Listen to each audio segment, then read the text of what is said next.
qualified into the EU SCC. Now it's time to find a couple NA SCC teams to finalize the rosters of the teams for this next phase. My name is Dolson. Taco still with me to hang out here to start off the NA portion of our broadcast here today. 2 NA matchups, still 2 matchups that are win and in. And Taco, we had one longer individual game over there in EU. Still some quick matchups, but NA SCC feels like just a different breed. I expect these games to be high kill, high pace, high octane, I guess. It seems to be the main feature when it comes to the North American competitive side of things, where teams are just willing to be that much more aggressive in the early game. And I think a lot of those drafts that we often see coming forth are pretty indicative of just how much early to mid-game pressure focus North America truly is. But for Welcome Back Joes and Fishies, should be a relatively interesting matchup. Well, Fishies have already won one of their matchups, so as stated, this one winning in for them, also winning in for that Welcome Back Joe roster. Fishies, the SCC team from phase number 1, should ring a bell to you, some of these names, had you watched SCC in phase 1, and then some history with some of these players as well. Chronic, Kirmi, Nehu, Renjaru, and Oceans, a pretty well-rounded roster that, again, just in a very competitive North American SCC, never got that consistency going. And it should be a lot of fun, honestly, seeing the development of Fishies over time, because for a lot of these guys, they've been around that cusp of the competitive scene. I mean, Ocean specifically, once upon a time ago, was in the SPL, although he was for the Hunter back then, still chose to stay place in that duo lane, just now rocking the support lifestyle. But a lot of these guys just really looking to make their mark, and it starts really at this level of play, Dolson. Yeah, this is a Fishies team where there's so much talent just in the names that are playing on this team. It's watching them mesh and continue to grow. And I like the way you worded that, just sort of seeing the continued growth for a roster that definitely brings a lot of potential to the North American SCC if they are able to beat Welcome Back Joe here, not to be confused with the average Joes, who are also going to be playing a little bit later on. So the Fishies bringing some talent, bringing hopefully some synergy and some growth to the table after a tough phase number 1 in the SEC, trying to make their way back into the SEC. Now their opponents, Welcome Back Joe, not average Joes, but Welcome Back Joe in a win and in scenario against the Fishies here as well. Dishonored, Short Fuse, Panda Turtle, Tuba, and Orphan. What do you know about this roster here, Taco? A lot of ranked all-star power riding on the back of this Welcome Back Joe's team, but a lot of these guys, I think, have been playing together for quite some time. They're all relatively familiar with each other, especially when it comes to the SEC level of play. I think that so many members on this Welcome Back Joe's roster have always been fairly remarkable players in their respective roles. Sure. It's just about them finding that consistency factor. I think that's always been one of the main shortcomings for Welcome Back Joe's, is that we've seen the highest of highs with this team, but we've also seen some flat-out misses. And so it's really just about generating that consistency across the board as a team. And I think that this is a really well-suited matchup for them to really test their stuff. Is Panda Turtle related to Panda Cat? No. Are there any other panda animal combos that I don't know about here? I've definitely heard, I've seen Panda Turtle's name, I think, plenty over the last couple of years of the Smite competitive scene. But now I'm just curious if there's a whole family of panda plus animals that I just don't. It seems like such a unique coincidence that we've got a Panda Cat, one of the best ADCs to ever do it in the SPL, and then Panda Turtle, a very good player down here in the SCC, SOC. Maybe somewhere, I don't know, Panda Fox, Panda Dog maybe makes some more sense. I don't know. I've gotten off on a little tangent. Let's regroup and pick some pens for game number 1. I will hand it to you, though. Yeah, I think you just inspired the next iteration of North American Smurfs.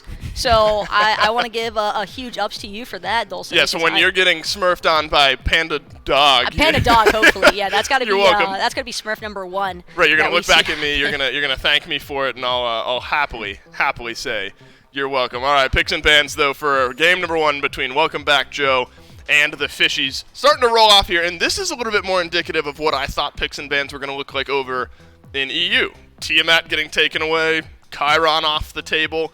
Over on the other side, maybe a little less standard with the Nike there in the middle. But Fenrir and Yana still pretty standard. The Nike band, though, is a very specific, and it's really just catered towards Dishonored because it is by far without a really strong comfort pick, and I think it's wise to take away individual players' comfort pick selection choices in these types of set matchups. However, it does leave open the likes of Gilgamesh and a Soul Response from Welcome Back Joe's. These are both incredibly strong picks, I think, to start things off with, Dolson. Yeah, neither team, giving up too much one way or the other. You're giving up Gilgamesh on one side and then a Soul Fafnir, which is a very strong combination, because now if you want to stick Soul in the mid lane or grab yourself a traditional Hunter as well, that Fafnir Coerce just doubly effective with the Soul and a Hunter a little bit later on, if that's the direction they choose to go. Now the Fishies, they choose to shore up their front line here a little bit and then add in the Merlin for some extra damage on the back end. Gilgamesh, Amir, as a 1-2 punch, plenty of control there in team fights. Plenty of die capability as well with that Gilgamesh and Amir, and a big separation factor to boot on top of all that. But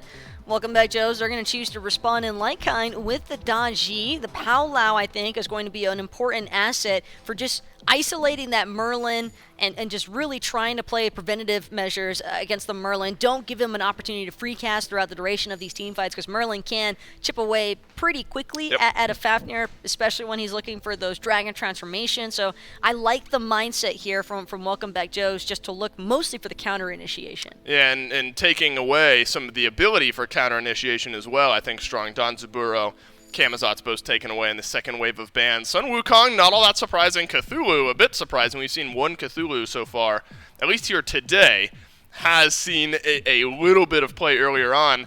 Had top damage in that game, was difficult to kill, but it felt like that was kind of it. I believe, if I'm remembering correctly, Cthulhu fell by the wayside later on in that game. So do you like the Cthulhu ban, especially with something like the King Arthur and the Cucullin still available? The Cucullin, I think, is just another pick shift that the Fishies have forced out here. Because, again, when you see the likes of a Nike ban, you have to assume that solo lane relevancy, it's just about forcing Welcome Back Joe's solo laner to be in a more peculiar position of having to fall back on some not necessarily unfavorable matchups. It's just that it's forcing Dishonored to pick a different level of aggression. But I like the theme right now for Welcome Back Joe's. There is a lot of counter initiation presence for this roster, and King Arthur, Amir, Gilgamesh, that's definitely a very solid core when you're looking for the immediate fight, Dolson. My main concern is really just about whether or not Fishies are going to actually be able to keep their carries alive. I mean, it really does seem, if you're looking at both sides, both teams probably get a draft that they're happy with. I mean, I don't think on either end you're feeling uncomfortable with the way that your draft has gone. If you're the Fishies, what's that edge here? I mean, you got a lot of damage, range, magical damage coming in from the Soul, from the Raijin as well. Is there enough dive from, say, Gilgamesh, King Arthur, maybe Ymir with some lockdown to get back in there, get on to that range damage? Normally, I'd say there's some slight favoritism towards the Gilgamesh Ymir for outright pressure in the early to mid game, but Fafnir, Raijin, that's going to be able, I think, to kind of negate some of that early game presence that we would have seen otherwise. So it's really just going to be about whether or not Fishies are able to actually create an aggressive moment early on. Game number 1 between Fishies and Welcome Back Joe. Win and into the SCC. Gormizer and Mifflin, take it. I don't want it.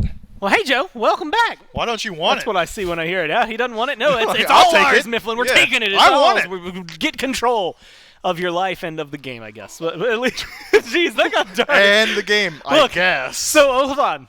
Uh-huh. That came out wrong. Okay, please. Let's restart. Uh-huh. Thanks, Dave. I'm surprised you don't want it. This is going to be a really great set. Cool. Let's watch Fishies take on Welcome Back Joe. As we start things off, Orphan is the first person to get a hit in this game. You know, that means that inevitably they're going to end up winning on the side of Welcome Back Joe, and the next 30 minutes means nothing. Speaking Yeah, of why do I keep Orphan, going back to yeah, it, Mifflin? I can't troll. Your nihilism is going off the charts right now, but let's jump into the Welcome Back Joe iceberg here, Okay. Gormizer. I consulted with the Deep Lore Council. Jump in the iceberg. But it's like the iceberg, it's like a metaphorical iceberg in that there's like deep lore is what I'm Okay, getting yeah, to. like there's like you Yeah, see so the like little you bit, see like the you see tip, the but Welcome there's Back like a Joe, lot but under there's the a lot water. under the water. Okay. Yeah, so like Orphan, if the council is to be trusted, used to go by the name Mineral. And Mineral's name is Joe, and he's come back to play competitive. Therefore, welcome back, Joe. You're welcome, chat. Now you're in the know. You can start get your spam now. Press 1 if you're in the know. Press 1 if you're in the know. If they do make it all the way to the SCC, then also be ready to spam Welcome Back Joe if they win. Whereas Fishies, again, very similar position to what we just saw Just F6 in, where they're not the most winning team that we've gotten to see this year. They have had some struggles, to say the least. This will be the true test if they can just fight their way right back into the SCC. And admittedly, somebody's got to, because otherwise if we get Welcome Back Joe and Average Joes in the SCC, things get real confusing real fast. Welcome Back Average Joes, that's just too much for me to handle. So it's all going to be on this dual lane. Ocean's going to go in with a freeze, looking for some damage onto Tuba, but there's going to be the immunity. Is it enough to get out of there? Rinjaru dashes forward, ready to continue fighting. Tuba! Soul looking to try and pull it apart, but Tuba goes down, and now Orphan, you might be in the wrong place. Those cooldowns should be coming up. Ocean's looking for the setup here. No mana, but this is going to be the rotation. Short Fuse comes in. What a great freeze, but Rinjaru's still fighting. No health to his name. Orphan gets the kill. With Short Fuse there, Oceans makes the call to run back 1-for-1, keeping things spicy. What an early rotation from Short Fuse. Unfortunately, does not get the kill for himself. Does get the kill credit towards Orphan, the Fafnir here. And support finding a kill, probably not the best usage of your time, considering how much of a dedicated rotation that was from the Daji. Means that Kirmi should likely have a slight experience lead because he just farms up the map, sticks around in mid, clears out some mid camps as well. So Short Fuse may have, in an attempt to keep his team afloat, put himself slightly behind here. But Gore, you said earlier that the Fishies haven't been one of the winningest teams here in the SCC. I gotta roast you a little bit, but this is Relegations. That's why they're here. You know what? You got a good point. There's a good reason they're here. They've been losing. Now they need to win in order to turn things around. That's how Relegations work. There's the quick run by for you, if you needed to know. In this best of 3 Fishies. Yeah, unfortunately, I'm just trying to turn things around. A good group of guys, though. I mean, on this team, like, this squad is strong, and we've seen them show a lot of potential. It's just getting it all to shine through at the same time. Right there was a little bit of a cluster in the duo lane. We'll see if they can clean that up, or if it's going to continue at this. As Kirmi's hanging out in the solo lane. Dishonored going to get knocked up by Chronic, but that tier 1 tower's there. I'm actually more excited for Short Fuse. Is going to go in, get aggressive. Ult. Chronic brings him up into the sky. It's going to be the setup, but there's going to be the Powwow looking for the chains. Pulls in both! What a pull for him! That's going to be 1 clean kill for them. Kirmi just trying to run away, but guess what? Panda Turtles in the neighborhood doesn't matter. Double kill for Dishonored. They're going to be able to pick up the kills they want. Welcome back, Joe, with a great rotation. Man, Short Fuse is everywhere on the map right now. He was just over in the duo lane, making sure his team doesn't fall too far behind, immediately rotates over to solo, and sets up a double kill for the Kakullan. And we've seen what a Kakullan from ahead can do. If you're paying attention to that last set, it almost felt nigh unstoppable. So now Dishonored is going to have a little bit of a flag to carry, if you would. Now needs to transition this lead for the rest of his team, but a 1-level deficit 4 minutes in, it's a pretty good start. Torch has been handed off from Europe to NA. And Dishonored, right, look, 2-0, you're up a level, you're feeling pretty good about trying to carry the mantle that is the Kakullan right now. Especially against King Arthur. I mean, this is like, this is the meme matchup. This is the one everyone kept talking about. King Arthur, Kakullan. We haven't seen it as much in the last couple of weeks. And we'll see if Chronic is going to be able to turn things around for his team. He had a really sick ult in the middle of it. Unfortunately, just a little bit of peel. That Powwow from Short Fuse, incredibly important because there's only 2 beads on the other side. Yeah, no, such a lacking of defensive relics there from the Fishies. Gotta wonder if Kirmi's regretting that now, going for the blink early on. No CC immunity inside the kit means that he's going to be on the receiving end of Powwows for the next 7 levels until he gets that defensive relic available to him. Same could be said of Chronic, as will be for Oceans. The Fishies, with the builds that they've elected to go for, need to be the aggressors in this fight. They need to be the initiators so that they can get it off on the right foot, because if you let Short Fuse come in on his own timing, well, we've seen what Powwow can do. Yeah, I mean, just there, pulls in 2 like it's nothing. 7 levels is way more abrasive. Like, that is, and now 6 levels, but still, like, that's a long time. You say, oh yeah, in a few minutes he's going to have that. It's like, no. 7 levels, that's going to hurt for a majority of that, especially if the farm doesn't go your way. Speaking of farm going their way, Orphan hanging out over here on the right-hand side of the map, trying to figure out where he wants to go and what they want to do. Might not be the neighborhood you want to be in, though. Ocean's hanging around, doesn't have the freeze or the wall up to throw out. Now it's actually Ocean's forced to blink just to get away there, but it keeps him alive, and that's more than you can say for well, the other members of his team. If he gets hit by anything there, he loses his life immediately. Short Fuse was on the rotation in, foregoing his own back camp, so that was a great defensive blink from Oceans. But we're just talking about how we need to see the Fishies starting to fight on their own foot. Oceans would have been a great stepping stone for that, but for the next 2 minutes now, he's going to have really no way to close that gap. Sure, you've still got the wall available to you, but up against things like the Raijin, who has the Thunderclap, or the Salmon Leap from Dishonored, even Short Fuse, able to TP not only to enemies but also his allies, it's going to be very hard for Oceans to start off these fights until that relic's back up. Slowing things down for the Ymir. Never feels good when you're Ymir in those shoes. You have a really good freeze, really good wall, and if you don't have room to really find the setup for them, it means nothing. They're going to go for this Greater Scorpion, secure it before anybody replies on the other side. Welcome back, Joe, looking for that red buff invade. Maybe going for something a little bit more. There's no mid camps available, no oracles, no Scorpion, no red buff. They're just hanging out in the jungle. No, maybe they've had time on the red buff, I thought, but they immediately start to rotate back. It seems like Welcome Back Joe are very cognizant of the fact that they're benefiting from about a 1,000 gold lead already, so they're trying to push that even further. And we heard Taco talking earlier on the desk about how this draft from Welcome Back Joe is incredibly dominant in the early game off the back of Panda Turtle on this Raijin, able to use that Thunderclap aggressively, as well as Orphan on this Fafnir, who elects to go for the upgraded Sunder start. Means that whoever gets CC'd in front of them should likely die pretty quick.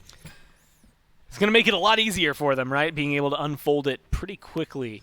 Short Fuse making a rotation over here, just off the mark for the wall from Oceans there. And Orphan laying in wait, looking to set up an ambush just on somebody. Nobody's in the neighborhood. Nehu going to be taking a different path over here, but now it's going to be Oceans, rotates in. Panda Turtle taking a lot more damage than they want. Thunder Crash will get him out, but a good wall, and the slow's going to connect, forces the beads.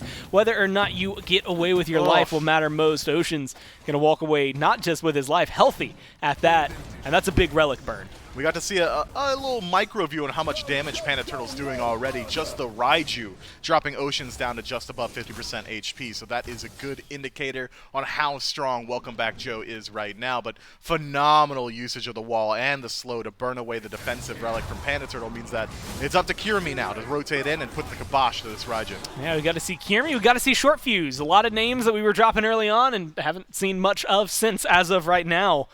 It's all up to these junglers. Every time it comes down to these junglers, or at least it feels like it. But it feels like Oceans is being a lot more proactive in terms of these plays, right? I mean, we're seeing like the blink went down earlier on, which kind of slowed things down for them ultimately, but that was a really good freeze, really good wall.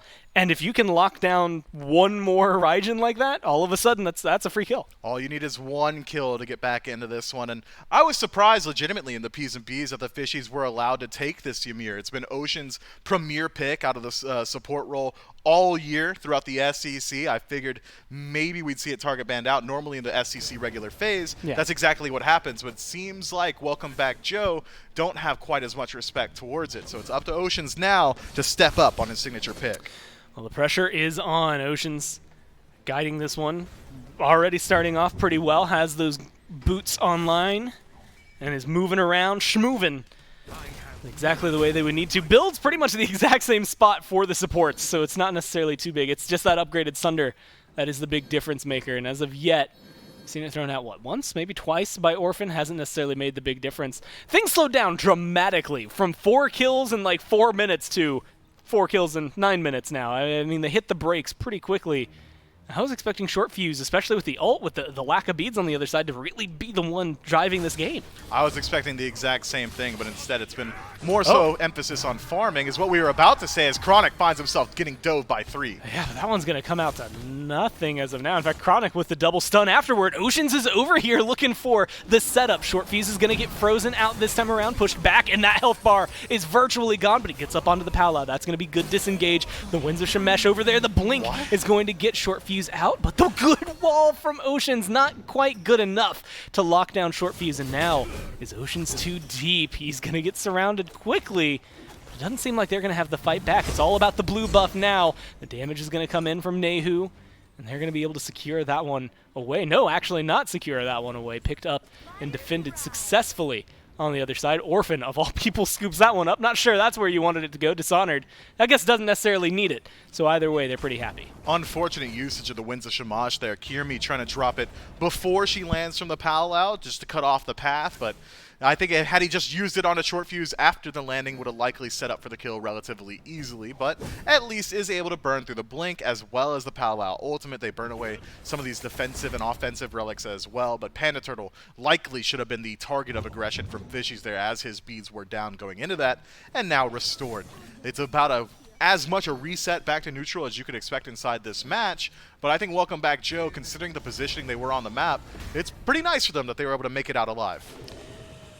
Keep things going the way they were, right? I mean, maintain your gold lead. You haven't necessarily lost anything big. You didn't gain much if you're on the side of Welcome Back Joe, but that's kind of a big win in the end of things. If you get aggressed on, you're in a losing situation. Short fuse, I mean, just a tickle away from dying there and still able to keep going.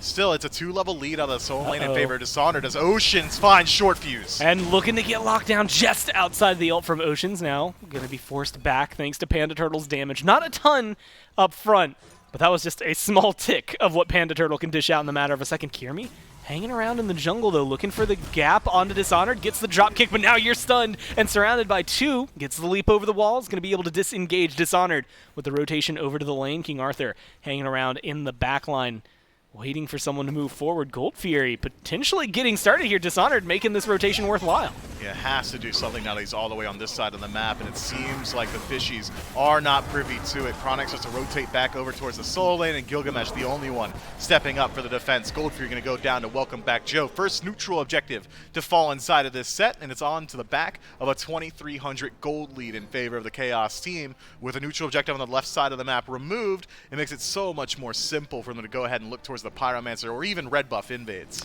I mean, they're going to get aggressive there. Good freeze even by Oceans. Powwow comes out right onto, guess what, Oceans. And they are looking to kill this Ymir. He will not live through anything, at least not that time around. But Short Fuse gets traded out for it. Support for jungle now as Orphan looks to run away. There's going to be some aggression. Rinjaru looking to chase him down. A couple more autos is all it will take, but the knock up the peel seems to be just good enough. No one's going to be able to close that gap, but Tuba has been taking the brunt of the damage. Now it's Dishonored. Everyone low on Welcome Back Joe, but they're out of it this time around inside the Tier 1. Great ultimate from Dishonored there to peel out for his team, and now Orphan stepping forward. Kirmi, you thought you could invade a red buff, but not on this side of the map. Welcome Back Joe taking everything that they can. It's up to Tuba to defend this Tier 1 tower, but with Panda Turtle rotating in, should be able to maintain it. Not the case. Fishies at least able to strip away one of the permanent objectives. But a little bit of gold traded out for all of that ends up ultimately in favor of Welcome Back Joe. All starting with a very aggressive, the Gold Fury, but the red buff invade is really what kind of kicks things off. Now the Pyromancer is what Fishies are going to be looking for to try and stabilize things. It's going to end up going their way, and now Short Fuse might be in an awkward spot. Doesn't have the powwow available, so it's going to fall back immediately. Kind of bringing things right back to what was the status quo prior, although maybe a little more gold in favor of Welcome Back Joe's now. Yeah, just a little under 2,000 in favor of the Chaos team. 5-2 is the slash line across the top of your screen. 13 minutes into this one. It's been a pretty impactful game. A lot of action, but maybe not so many kills as you would expect, but not for lack of trying here. But with all the neutral objectives besides Fire Giant removed from the map, we can expect this pace to slow down yet again until maybe this Primal Fury respawns. We might see them start to step forward, but for now, it is going to be about who's farming more consistently. And it seems to me that Short Fuse has made an active decision to go for a slower style. Transcendence getting stacked up, likely going to be either a Brawler's Beat Stick or a Jotun's Wrath to round out that Mace tree. I like the build so far, but the pace of this one really could have been a lot quicker. I mean, you talked about it earlier. There is so much lack of CC on the side of Fishies that Short Fuse could have exploited in the early. And unfortunately, that's all getting rectified. I see now 3 pairs of beads. Haven't quite seen what Chronix going to scoop up in that second relic slot, but Fishies have been prepared and are now more prepared than ever for Short Fuse's ult, which is making things maybe a little more difficult for them. Luckily, there's enough CC on their side that they will be able to punish it, at least a little bit, right? I mean, it's a stun after the fact or something like that, but it's not so much that I see anybody other than Short Fuse burning those beads consistently. So maybe even more pressure to try and get that ult on a quick cooldown and pull things back in their favor. This is just the farm game for Fishies. I mean, they know exactly what they need to do to be able to bounce back, and they're doing everything in their power to make the gold lead a smaller deficit for them, as well as take control of their own side of the map. They were pinging that red buff a little bit earlier, but they're able to pick it up. Nehu has it. Rinjaru gets their purple. no big invades from Welcome Back Joe that have proven fruitful here in the last few minutes. Yeah, with such a small amount of separation and with the pace of this game slowing, if we go to the 20-minute mark at this even state, I really do like this Fishies draft's chance in these late-game team fights. Oceans should be able to lock down the jungle lanes incredibly easily. The damage output and burn potential is certainly there for objectives. They've got better secure than what Welcome Back Joe has as well. But what Welcome Back Joe has is straight up just superior burn. I mean, between Short Fuse's auto attacks and his passive going to be bleeding through these objectives. Tuba and Orphan together be doing a ton of damage as well. If Welcome Back Joe is given even a small inkling of an idea that they have a chance to look at Fire Giant, it's going to be gone before the thought even crosses the mind of the Fishies. A lot of friction that's going to be created when these two bounce against each other. There's a lot of pressure in my eyes as this game goes on, because you started out explosively as Welcome Back Joes. You got, like you said, a pretty solid early lead, and as time has gone on, it's just been like a more slow trudge through these last few minutes for them, where they haven't been dictating the pace anywhere near the same. I mean, you get 2 kills early on as Dishonored. You make a great rotation, I will call out, for that Fury, but it's what you do now that's, I think, going to matter the most important of all. You barely save that tier 1 over on right. They're setting up for this Primal Fury. Maybe even able to find Chronic here. Locked down in the mid lane, about half health, and it's going to keep dropping here. One more hit is all it will take, but no one's been able to connect just yet. The Powwow going to be able to find it, but the damage, not enough. The bead's going to be good. Chronic picked those up just now, and it's turned things around. Curie finds the kill onto Short Fuse. The knockup's going to be solid. Orphan in that dragon form, looking to get aggressive and keep things going for his team. With a wall like that, Oceans and the rest of the squad are just going to be able to back off. Chronic won his team the fight just by walking away, completely baits Short Fuse in, who uses his teleport to close gap, and then immediately goes into the powwow. From there, his life is forfeit. Orphan, a little bit late on the transformation, wasn't quite able to secure that kill either. Means that the Fishies are having a very good time and a very good position to move in towards this Primal Fury. Tuba is still healthy and hovering around, but Short Fuse in the grayscale for 5 more seconds. Fishies should get this for free. You were talking about objective burn. Jeez Louise. That one got shredded. Nehu, I think, making sure to put a lot of name and spin onto that one. Right now, 5,400 damage, just a little bit, obviously, behind the solo laners, but ahead of everybody else in the game. That's going to make a big deal when it comes to those objectives as well. That objective shred between both of these squads. It's going to be a lot. That's why I'm excited for a Fire Giant. Like, a close Fire Giant fight genuinely has me wondering who's going to be able to pull out on top. We haven't seen a tried and true 5-on-5 engagement just yet. That last little fight was the best look we've had at it, and even then it was essentially Chronic getting caught out in mid and then retreating, and Short Fuse overextending himself. So once these Fire Giant fights and these dances around the Pyromancer start to start up in earnest, we'll get a much better look on how these engagements are going to go. Oceans does elect to pick up the Magi's Blessing just so he doesn't have to worry about the powwow nearly as much. Instead, can save his Shards of Ice for damage or securing objectives, but it is an interesting relic selection from him. Horrific Emblem coming through here. I like it. It's going to be very good at chasing out Short Fuse once that powwow has already been used. Dishonored is going to have a hard time diving the back line if he's eating that slow as well. But it's about whether or not the Fishies can utilize it in their initial engagement. We've been talking about that for 18.5 minutes now, and I don't think the Fishies have started off the fight on their own footing. Well, now they're going to try to. Once again, Oceans is going to be the one who's caught out. Eats a lot of damage, and this time not going to be able to walk away from that one. Orphan, a little low, though. Might not want to continue. The Short Fuse up onto the powwow, looking for some sort of chain, some sort of pull. Dishonored goes in, gets the double knockup, and that's going to be the collapse. Short Fuse jumps in, but Short Fuse loses their life. Dishonored's able to turn it around, but it's a 2-for-2, ultimately favoring now Welcome Back Joe as they pick up Chronic as well.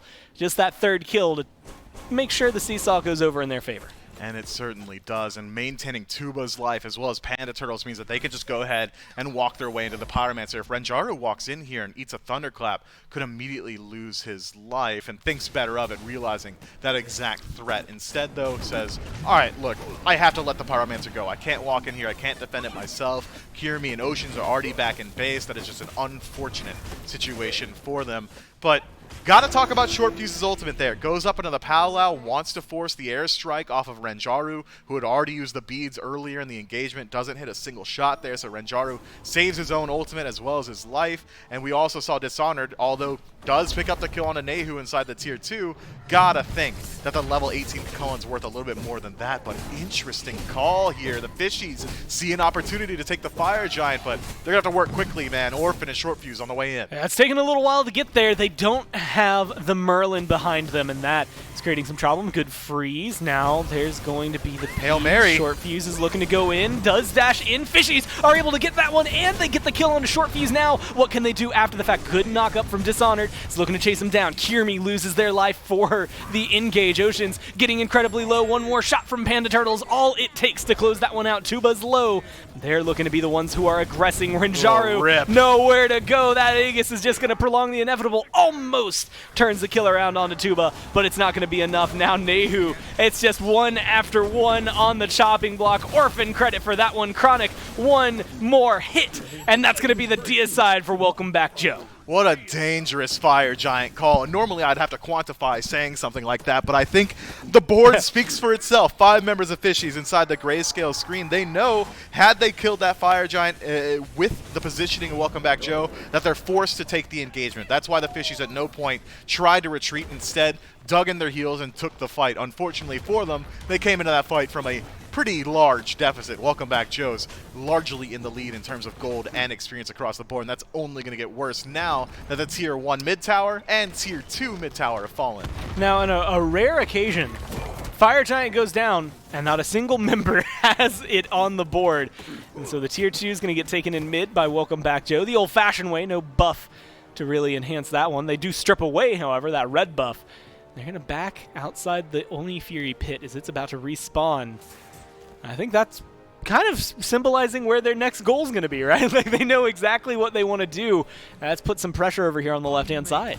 I like this power play from Welcome Back Joe. They head back to base, and it feels like despite not having Fire Giant, they're going to play the next couple minutes as if they did. Welcome Back Joe in a very good position to not only take the Oni Fury, but to start to work their way through the siege. Left Tier 1 tower is a stiff breeze for being knocked over, and then the Tier 2, I like Welcome Back Joe's odds in a team fight, and I'm sure they do as well. If they can force the Fishies to meet them as 5 members in the lane, I think they're feeling pretty good about their chances, but might not come down to it as Ocean spotted out.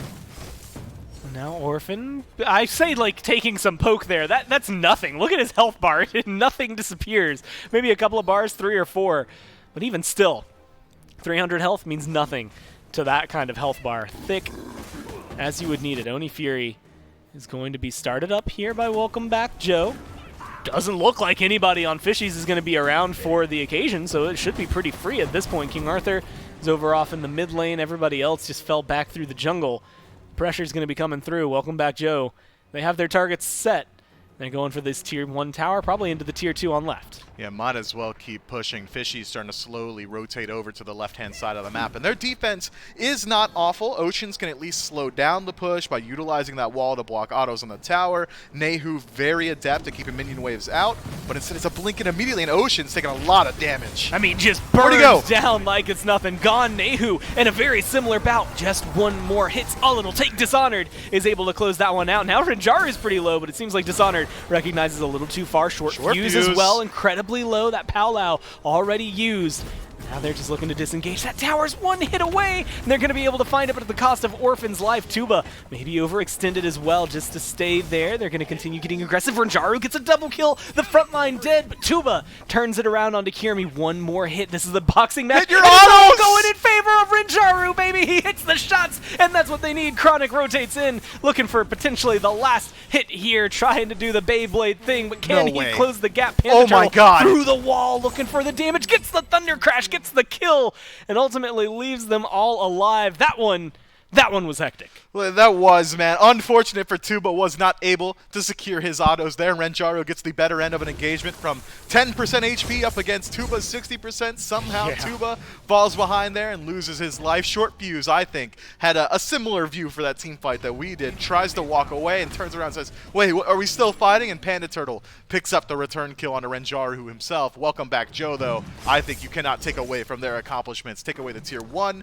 the Tier 2, the Fury, and all without Fire Giant. Now, as they all respawn and return from the grayscale screen, should be able to head over to this neutral objective inside the FG itself. Fishies, though, have a slight advantage in terms of positioning, could look towards the Pyromancer, but instead it's the blue buff. I mean, perfect timing, right? Like, Fire Giant's just about to respawn right around the time Tuba does, so you're going to be able to get in and get aggressive one more time. Powlow's going to be up. Hey, those ults are all going to be up. Look at the relic timers on the other side. Fishies definitely going to be waiting a little bit. Look, what I'm counting, maybe a blink will be available. Maybe, well, should be that horrific emblem. But if Welcome Back Joe get aggressive as soon as they can onto this Fire Giant, it's going to be a very difficult fight for the Fishies as they group up around their side of the jungle. We need to see exactly what we saw from Oceans, but maybe a little bit more calculated. Oceans on that Tier 2 defense blinks forward, finds a freeze onto a priority target, but his entire team doesn't have blink. They can't all follow up from that range. Yeah. If Oceans does that exact same thing, but with his team behind him, could spell a difference in the fight. Well, Dishonored getting aggressive onto Chronic, who's already at about, well, 5/6 HP. Oceans is the one who's eating the brunt of it, and he is looking to get burned down. A couple more hits is all it'll take to get rid of the Ymir. They're going to be able to do so, but they trade out Orphan in the process. Support for support. And Dishonored's incredibly low. Chronic is on short fuse and almost able to lock him down, but that teleport over the wall is going to be useful. Not useful enough. Bandit Turtle pulled back in thanks to the Merlin, and now short fuse too, but just trying to stay alive. Unfortunately, that's too much to ask. Triple kill from Rinjaru. Chronic picks up one more, and Dishonored looking to be the last one to come through. Fall back for the Fire Giant at this point. It's just the Cucullin. Who cares?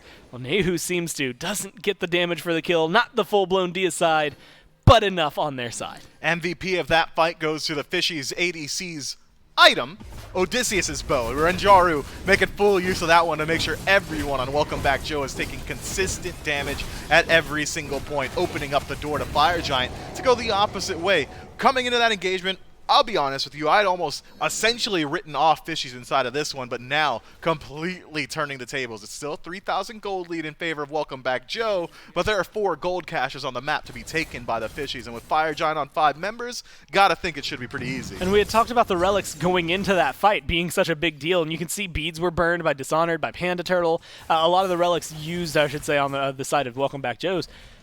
Fishies had none going into that fight, and they lived with Beads Aegis on both carries, Beads still available for the jungle and solo. They used Blink, and Horrific Emblem. Like, that is the best case scenario for your fights, so I'm sure they're feeling great, especially as they line this up. Primal Fury going to be respawning in a second, but they'll forget about that one for now. Fire Giant on their belt. They want to put down the pressure on these towers, because like you said, gold caches that are just going to flow right into their pockets. 500 there.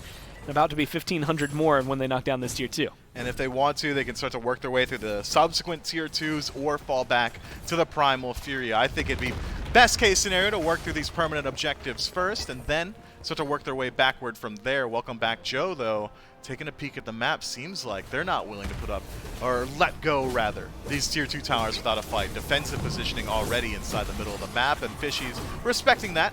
From a distance, go ahead and pick up the Primal Fury, head back to base, and spend up what is about a 4,000 gold swing in their favor. I mean, yeah, that's a big chunk of gold that should be in their pockets. You got 2,700 sitting there for the Gilgamesh. Everybody else just spent theirs, so they look incredibly low, but it's because they just bought things. Silver Branch Bow picked up there by Rinjaru, as well as a lot of wards that are going to be coming in. The vision, crucial at this point of the game, but being able to finalize their builds. The first pair of boots sold off was for that Silver Branch Bow there for Rinjaru, and Rinjaru had a huge swing in their favor. I mean, they're 8-3.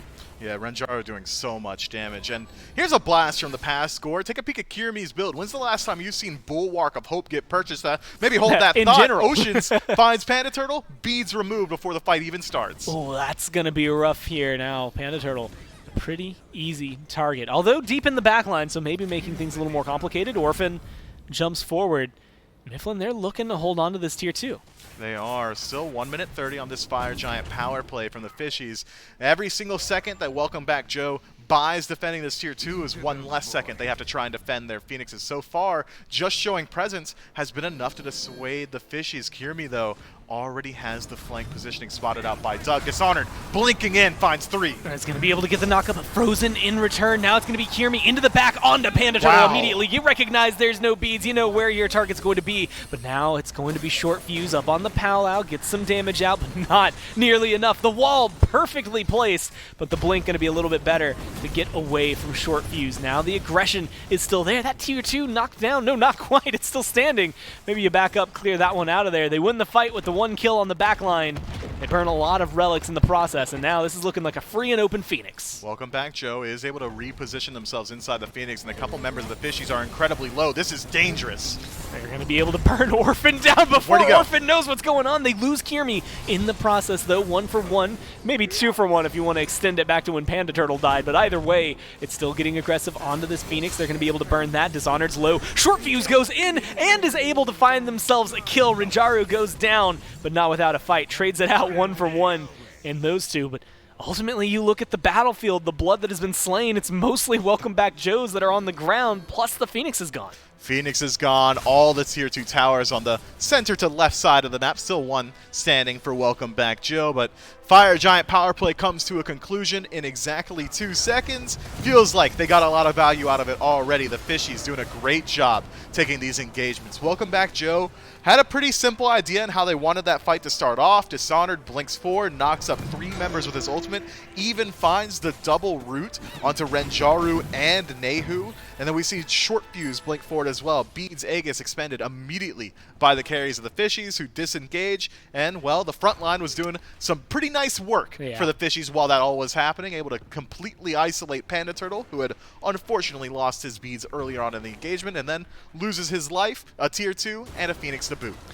Unlucky for Fishies. This is going to harken back to something they did early on in that Fire Giant buff. They got that last Primal Fury.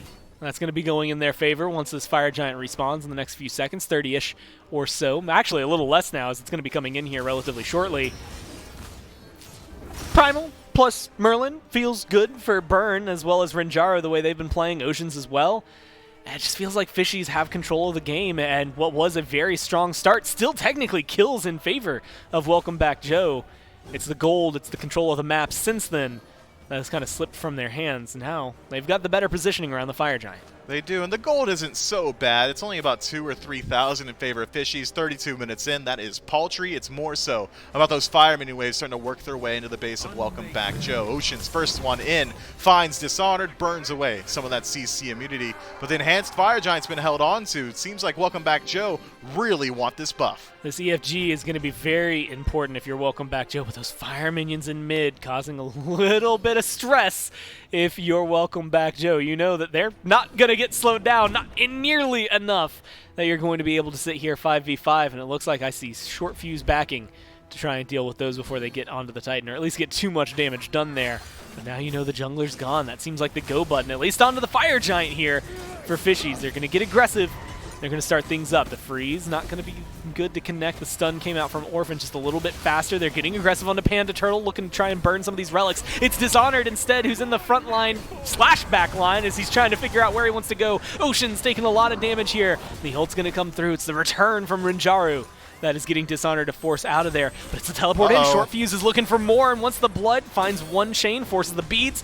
He's trying to figure out to get aggressive, but too much damage. Return from the other side. It's Nehu who's able to help burn that one down. Panda Turtle goes down, and now it's just going to be Tuba cleaning up what is left. The health bars on the side of the Fishies just eliminated. And while it's not an immediate Fire Giant, they've got 50 seconds to work with. Nehu and Ocean's the only ones still standing. Could be an opportunity for Welcome Back Joe to forego the Fire Giant and instead look to end this game. Beads already used by the Merlin. It's just Aegis available insofar as defense. And, well, unfortunately, Ocean's not nearly as well off, has no relics available to him there. But instead, Welcome Back Joe gonna go for the more passive play, maybe the smarter play if you're a Smite fan here. Enhanced Fire Giant going to be stripped away. It's just up to Oceans to look for the steal. I don't think he should step up at all, though. If he loses his life, staggers it out with his team, going to make it so much easier for Welcome Back Joe to start sieging these Phoenixes. Very important kill if they're able to pick it up. Oceans, I think, recognizing, much like what you said, I'm not going to mess with this one. I'm gonna just sit back. I'm going to let them take it because there's no point. EFG, very important. Phoenix respawning there for Welcome Back Joe. Seems to be coming up all Chaos side right now. Oni Fury available on the left-hand side. They've got Renjaro and Nehu. Might be able to squeak that one away, but I think this is mainly a defense-positioned Fishies, or it's about to be. They try to clear up these minion waves, force things to fall back, and make sure Welcome Back Joe have to make the right decisions to win this one. And they've got decent decisions to make, good tools to work with. Tuba is going to shred these Phoenixes, especially with Coerce at his back. It's all up to Dishonored to create a little bit of space, and Short Fuse, well, you better believe if anyone steps out of line on the side of Fishies, not many people can win that 1v1. Nehu is essentially one-shottable. Renjaru, one-shottable. Even Kirimi with this build has a little bit of tankiness, a little bit of health shield from that Bulwark of Hope, but not enough to deal with the damage output that this Daji is capable of at this point in the game. Fishies, though, have to rely on Nehu to keep these minion waves out, but 35 minutes in, Enhanced Fire Giant, not sure minion waves matter all that much. Nehu for minions, and like you said, with EFG, is that really the end-all be-all? I mean, it's a little bit of assistance to you if you are able to get them down this far and you have that true aggression, but it does kind of feel, not to take credit away from anybody else on Fishies, I see the assist column, I recognize that everybody's being able to get in on these fights, but it does feel a little bit like Renjaru versus the world right now. A lot of damage that comes out from both Renjaru as well as Nehu. 23,000 is nothing to scoff at, just 1,000 below Panda Turtle on the other side. But leading the way right now is this Soul. Tuba has just been too hot to handle, and admittedly it's been hot or cold from each engagement. And now it's going to be about whether or not the Fishies can keep them outside Phoenix range. So far, doing a pretty good job of it. But Welcome Back Joe has a two-pronged attack. Short Fuse working his way towards the mid-Phoenix with some enhanced Oni minion waves. It's a juke, though. Rejoins the fight with his team. Now just trying to stay alive. Orphan. Real low and then real not. Just tried to jump out of there real deep. And then jumps on out of the fight, looking for the Phoenix more than anything right now. It's going to be sitting at about 2/3 HP. Dishonored has their health bar low. Short Fuse as well, and that's going to be the jump in from Kirimi, but that's way too much of an overcommit. Tuba turns that one around in the blink of an eye. That Phoenix is still standing, but how long will it be? Orphan takes a lot of damage in return. The front line's too low on Welcome Back Joe to feel aggressive here. Looking to burn down the timer of this EFG. It's got sustain. They're going to be surviving slightly. They've got a minute and a half to work with if you're Welcome Back Joe. And now Short Fuse splitting up the map. You've already got a numbers deficit on the side of Fishies with Kirimi dead for the next 40 seconds. If Short Fuse can keep Chronic in the middle, it means that it's just even better for Welcome Back Joe. 4 versus 3 on this left side. Phoenix, and with Enhanced Fire Giant, Tuba just needs one opportunity to start hitting this bird. Well, they're going to get in. Orphan finds a good stun. Oceans goes for the ult. Dishonored's getting low and low fast. They're going to be able to get out of there. In fact, Nehu goes deep, finds a kill onto Tuba, an important kill because they lose Panda Turtle as well. Even though it costs Nehu his life, they're getting aggressive. Orphan goes down. It's Renjaru versus the world, baby. Triple kill picked up one more time. Short Fuse just afterward by Oceans. But the 13-6-5 Jingwei saves the day. Look, I get it. You're shutting down Nehu. You're doing a great job of it. 1-4, not the most impressive slash line on the planet.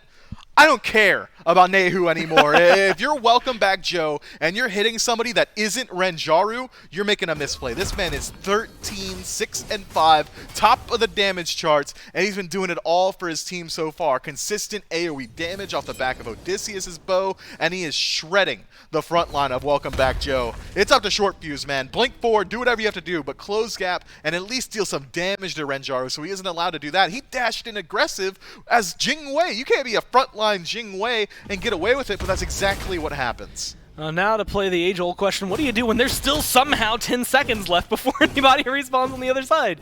You have so much time to work with, and it seems like the answer has been clear up, clean up, grab some of these buffs, get the farm, push out your waves, prep for the next Fire Giant. And other circumstances, I guess if Renjaru's alive, that's an end game. You win off of that. But luckily for Welcome Back Joe, they didn't quite get that win condition set up for them. So now it's going to be up to this next EFG respawning in a little less than a minute. Fishies are in a good spot, Mifflin. I mean, they've been controlling a lot of these fights. That last one goes exceedingly well in their favor. But the last engage around the Fire Giant wasn't great from them. Yeah, the Fishies need to shift up their engagement around the Fire Giant insofar as Oceans needs to say, Renjaru, sir, do you need water? Are you hydrated? Can I help you? What do you need to win me these fights? And I'll do whatever it takes. Look, Ymir is great at peeling. The wall for separation, the freeze for peel. You can even use shards of ice and commit your body to create a slow field. If Oceans is doing any of that and Renjaru isn't the beneficiary of it, I think the Fishies are not prioritizing their abilities properly. Well, we'll have to see how they engage. Right now, Fire Giant started up. Guess what? Renjaru, the one dealing most of the damage. Nehu has the turn and burn, though, as the Merlin. It looks like they're going to drop that one. Orphan jumps in. Dishonored goes in deep, and Dishonored eats a chunk of his health bar for the process, but he's looking to try and get just onto Nehu one more time. You had called it. Is that who you want? You're committing a lot to this mid laner. You're going to find the kill, but is it going to be the right call? Chronic loses their life, but Renjaru looking to turn one around in their favor. Gets the kill onto the solo laner, but it's going to be a 3 versus 4 now. You've lost 2 for 1. Kiermi looking to try and disengage. Ocean's leading the way, goes for the ult. No wall, no freeze, and no follow-up here from Fishies to be able to lock down the rest of Welcome Back Joe. Man, poor Nehu, just the recipient of all this aggression, and Renjaru snickering in the background. 100% HP at this point, able to do the majority of Dishonored's H-bar, even swings on short fuse a couple of times in that one. Switch up your targets. Welcome back, Joe. Clearly, you're starting the fight on the right foot. You're diving the backline incredibly well. They even get a favorable trade there, but I don't think they're going to be able to end the game if Renjaru's alive. He needs to be the priority. Even maintains his Aegis throughout that entire engagement. It's been tough so far for Welcome Back Joe. It really is up to Short Fuse to close the gap. He's the only one who can deal with this Jingwei right now. Well, the wall just to the side of where I think Oceans wanted it, not able to lock down Short Fuse in any way, or at least any meaningful capacity. 8 seconds for Dishonored, but about 3, 2, 1 for Chronic as they respawn, so about to have the full grouping. No teleport, though, on the side of the Fishies, so they're going to have to walk back the long way. And in the meantime, that Fire Giant started up, about half HP. Oceans, Kiermi, Renjaru hanging around and watching it. Same thing could be said for Short Fuse. The aggression's going to come through. Tuba still holding on to it, maybe too long. Kiermi is jumping into the backline, but it's not going to be able to find the lockdown that they wanted. Same thing can be said here. Oceans, Chronic getting aggressive, and Mifflin, they just don't have the presence they need. They don't. Panda Turtle goes up into the Taiko drum, trying to chase this one out, seeing if maybe he can find a taunt to set up for his team. Short Fuse was able to strip away Renjaru's Aegis, and now they're sowing or reaping the rewards of their efforts. However, it's Orphan who gets turned on. Wins a Shamash dropped down, forces the retreat. 3 ults, well, let's say 2, because Kiermi's doesn't count. Used on the side of Fishies to make sure that they can maintain some of this positioning. 2 ults simultaneously used on the other side for Welcome Back Joe. Ocean's low health and looking for more. Same thing for Kiermi. They want to get aggressive into the squad, but they haven't figured out quite the way to do so. Good wall from Oceans. Again, met with nothing to follow up. The backs are going to come through from more people than I expected on the side of Fishies. They go back to the base, reset, and hope to come into a Fire Giant that hasn't been burned down before they can get there. Interesting micro play at the end there. Dishonored blinks forward in the rage state to try and root Oceans. Well, you just lost your blink for the next Fire Giant fight. That was one of your best engaged tools very consistently. We've seen Dishonored blink forward, find a 3-man knockup, separate the engagement, and create the space for the rest of his team to operate inside of these fights. That option not going to be available for the next 80 seconds. Instead, it should be a little bit more of a peel focus now that he doesn't have that tool available to him. Play around Short Fuse, play around Panda Turtle, make sure they aren't going to be accosted inside these engagements. Oh, look at the assists column. Fishies, when they fight together. Unfortunately, right now, they haven't necessarily got the fight that they've wanted to. The engage so far, every time it feels like Chronic and Ocean step forward, Chronic and Oceans get kind of beat down in a very rough manner. And it's not much that they can do about it. They just need the follow-up from their team. Nehu's been under a lot of pressure, 1 in 5, and Renjaru, the opposite story, has been under virtually no pressure, but they haven't been stressing as much about it. Fire Giant started up once again from Welcome Back Joe's Orphan. Taking some damage from that one. Oceans is going to be the one standing in the lava pool, though. Goes into the ult, looking to try and lock it down. Dishonored is going to be the first one who's knocked out, though. Kiermi is able to pick that one up, and finally someone gets to the back line and gets rid of Renjaru. Kiermi pays for his aggression with his life as well. Panda Turtle is looking to get locked down. One more hit's all you need, but it's not going to be found. Oceans locked down, finds one, but it's a triple kill for Short Fuse, showing up since the first moments of the game. Short Fuse comes up in a big way there. Sure, triple kill kill, but only one of them was impactful in my mind. He was the one to get into the back line and shut down Renjaru. 3 members now of Welcome Back Joe still alive, with Fishies 4 members in the grayscale for the next 40 seconds. Could open up the door to either look towards this Phoenix, which I think should be the call here, considering Tuba is one of the remaining members of Welcome Back Joe and does have the capacity to completely eviscerate these Phoenixes. After that, could fall back towards the Fire Giant, but instead, Welcome Back Joe gonna make sure the EFG 44 minutes into this game goes their way. Who's gonna be the one to tank it? It is Tuba, gonna take a slight DPS hit, but plenty of sustain in the kit. And they're burning it down, no problem. Chronic's nowhere nearby right now. And they're going to be able to get that before he gets there. I say that, I'm now a little unsure. Blink's not available. They're slowing it down. He's going to be able to walk forward with this one. Not able to secure it, though. Just off the mark. Now Short Fuse looking to get aggressive. Bede's going to be forced out from Chronic there. Powwow used to find that one. They still get the EFG. Chronic trades out his beads to make sure Dishonored doesn't get Fire Giant. It was legitimately 1 second away from him respawning, but Welcome Back Joe has to make that hard decision. Don't want to leave it up to risk. Instead, able to drop it a little bit earlier. So it's just Short Fuse, Panda Turtle, and Tuba with the FG. I think that's a fair trade. Removing EFG from one target for your beads as a frontlining tank, yeah. I think Chronic's feeling pretty good about that. He's feeling good about that. I don't know that Welcome Back Joe feel as bad, though. I mean, Short Fuse, hey, we've got our jungler, and by the way, our carry have Fire Giant. Yeah, when we're looking at Phoenix Siege, I feel like you're exactly in the position you'd like to be. I mean, this is where things get interesting. This has been kind of a stalemate, it feels like, for what, 15 minutes now? Back and forth between these two teams. A deicide for one, then I think literally a deicide for the other just a few minutes later, trading these 4 for 2s, 2 for 3s. And now it finally feels like Welcome Back Joe have a good grip on this game, but they've been in this exact position before. And we saw Fishies, specifically Renjaru, was the one who got the triple kill there, able to push back against the force that met them. Since then, though, it seems like Welcome Back Joe have identified Renjaru as the issue. Short Fuse has been making a concentrated effort to close gap onto the backline. Renjaru, though, will have both defensive relics available to him as well as the ultimate, so easier said than done to kill this Jing Wei. Maybe it's just about forcing him back, creating the space to hit these Phoenixes. It's not about kills at this point, it's about map pressure, and the only way to get it is to remove these objectives. Aegis down for both mid laners. We'll see if that comes into effect. Nehu. Right now, Nehu is scared. Nehu's 1-6. Nehu understands the damage that can be met with the follow-up. That Phoenix on left side burned down in time. Short Fuse gets aggressive in mid lane. Orphan forced to run away. Same thing for Panda Turtle and Tuba.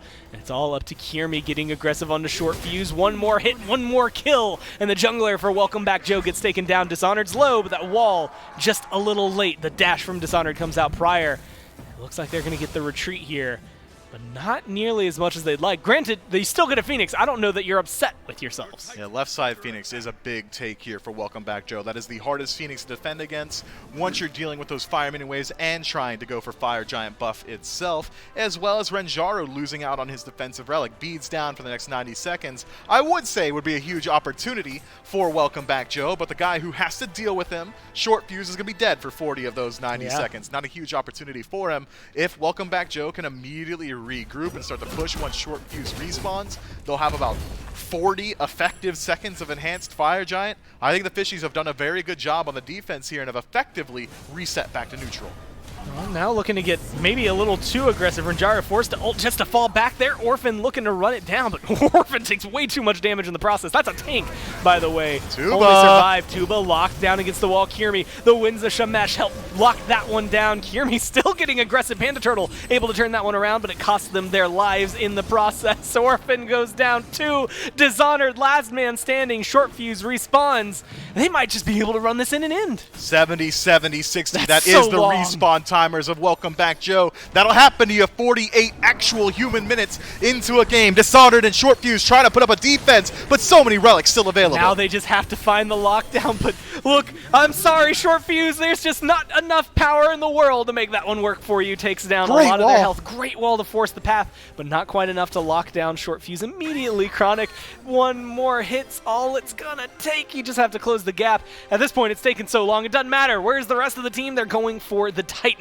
It's just the question of, can you get that kill, and can they kill this prior to the respawns? Well, yeah, they've got 20 seconds left. They have no worries in the world. Fishies find themselves up 1-0. And of course, the most important part, Chronic got that kill. Thank God you said it. I did not want that to get lost in the sauce. Let the record show, yes, Chronic did, after chasing him out for 40 seconds, got that kill. Congratulations, the first game going the way of the Fishies.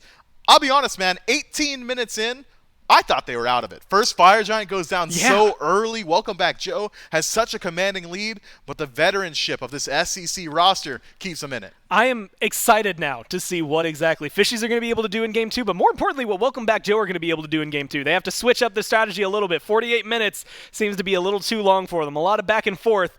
We'll see if that continues in Game 2 right after this.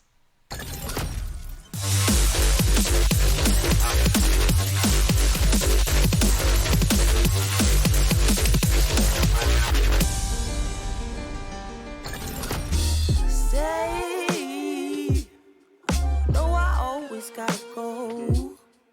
Playing house, this ain't a home with my soul. On the road, I can't stay. No, I always gotta go. Playing house, this ain't a home with my soul. On the road, I can't sit still for a minute. I'm so dead set on indifference. Keep it Charlie, stay down with them Dickens. Let's get around like it's the 80s, right round, let's keep spinning. Let's keep playing these games that we don't want to finish. And I'm sorry if that sounds a bit bitter, but I am to the core. You want the whole damn thing, then you ask him for more. You want that old jive swing, you take up all of the floor. I'm fine with standing at the edge of the door. You be the life of the party, I blend in with the core. You drink it all to Bacardi till the bottles no more. Let's take it back for this started. You want the love, I don't got it. Got my soul on the road. You screaming stay, baby please don't go.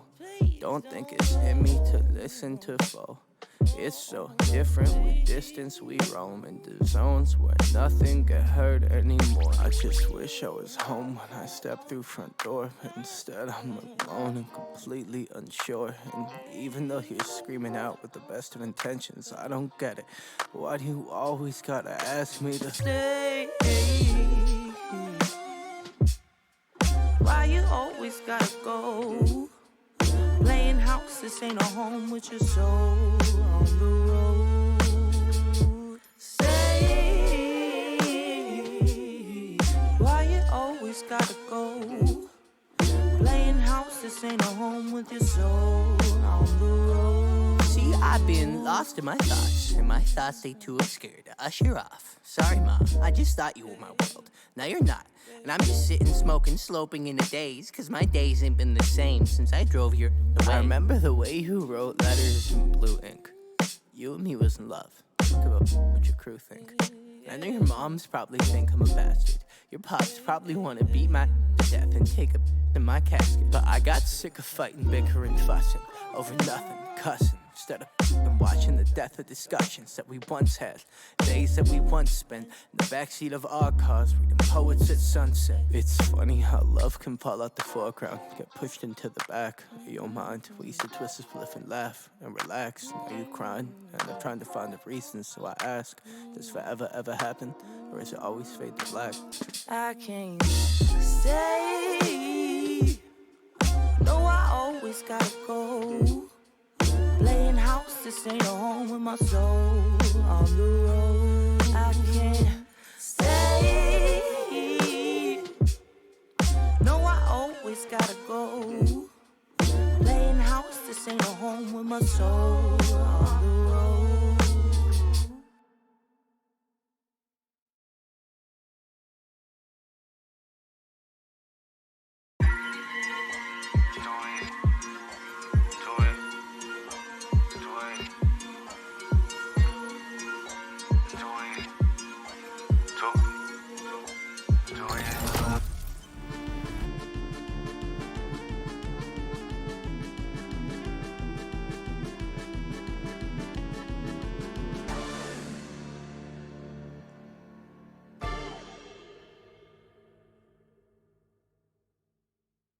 Game 1 break my expectations, at least, because I figured this one would be a short, quick one, and it was literally the exact opposite. I cast or cursed the entire game from the desk. You're welcome.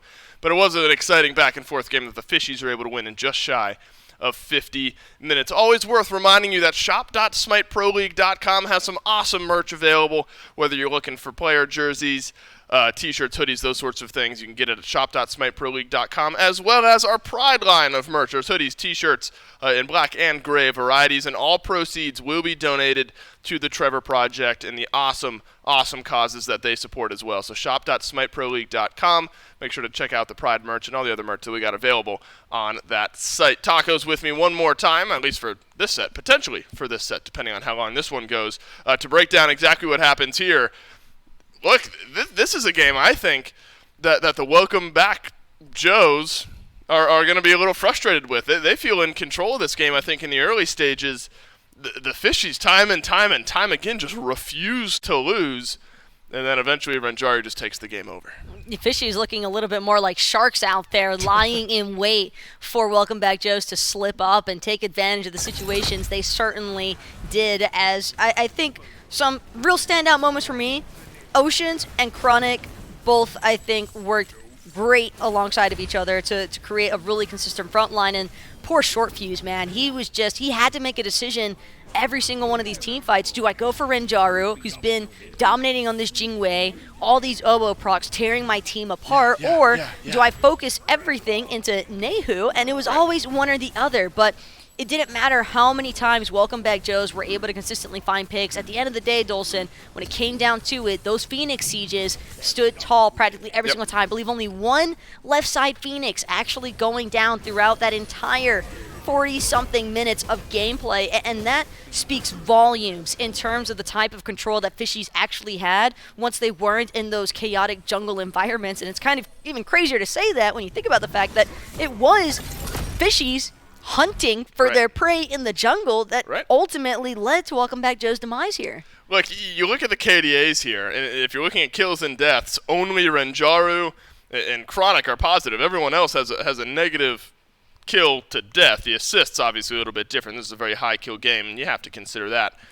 But I think that just shows there were plenty of kills going back the other way, but it was the important targets that never ended up falling. Renjaru was able to do 51,000 damage alongside Nehu, who did 45,000 damage. Not to say that the carries on Welcome Back Joe didn't do their damage, 46 and 43,000 respectively across the board. But I think you're pretty spot on there, Taco. The frontlining job for the Fishies was just so consistent that it opened so much space for Renjaru and Nehu to then use that space in order to win some of those fights. So you're off to a fantastic start now. If you're the Fishies, we figured both teams would be somewhat happy with the draft that they brought to the table there after Game 1. Are you making big changes here if you're Welcome Back Joe before you go into Game 2? Welcome Back Joes might look for some sort of Hail Mary now, if anything, just to try and salvage their mental, Dolson, because given the fact that they were in such heavy control throughout not just the early game, but the mid-game as well, even arguably extending into those late-game team fights, it was ultimately just the objectives that seemed to lead to Welcome Back Joe's demise, because even after they were able to confirm multiple enhanced fire giants, it did not make that much of a difference in terms of sieging the base itself. And so that is definitely a rough one to lose when you're at that 50-minute mark just about, had control for the vast majority of the game. So for the drafts in game number 2, I think we should definitely see a little bit of a mix-up here from Welcome Back Joe's. Maybe throw Short Fuse onto something that has a little bit more reinitiation capabilities, like that Gilgamesh. Agreed. It was a tale as old as time. We can't get to the Hunter in the back, and the Hunter in the back is just tearing us apart time and time again. But that's enough of the talk for game number 1. The talk for game number 2 can kick off right now as picks and bans are doing so here as well. We'll flip sides as Welcome Back Joe will be in that first pick spot, leaving the Fishies over there in the second pick slot. We saw a little Loki earlier on today, was competitively banned there for a little while, now back and available. Are you surprised at all with the priority that this pick has seen? Not in the slightest. Loki might actually be one of the most powerful gods in Smite game ever since that rework took place. It just shifted his actual focus from being that split push menace that has harassed casuals and ranked gamers alike for years in Smite to now making him an absolute menace when it comes to any backlines and carries, specifically making life hell for ADCs and mages everywhere. So can't say that I'm at all surprised, but Welcome Back Joes, they're not going to stop at just the Loki. They were sick of Kirmi in general. No Gilgamesh, no Circuit. all of the most ideal, I think, team fight oriented for picks type of assassin play taken off the board.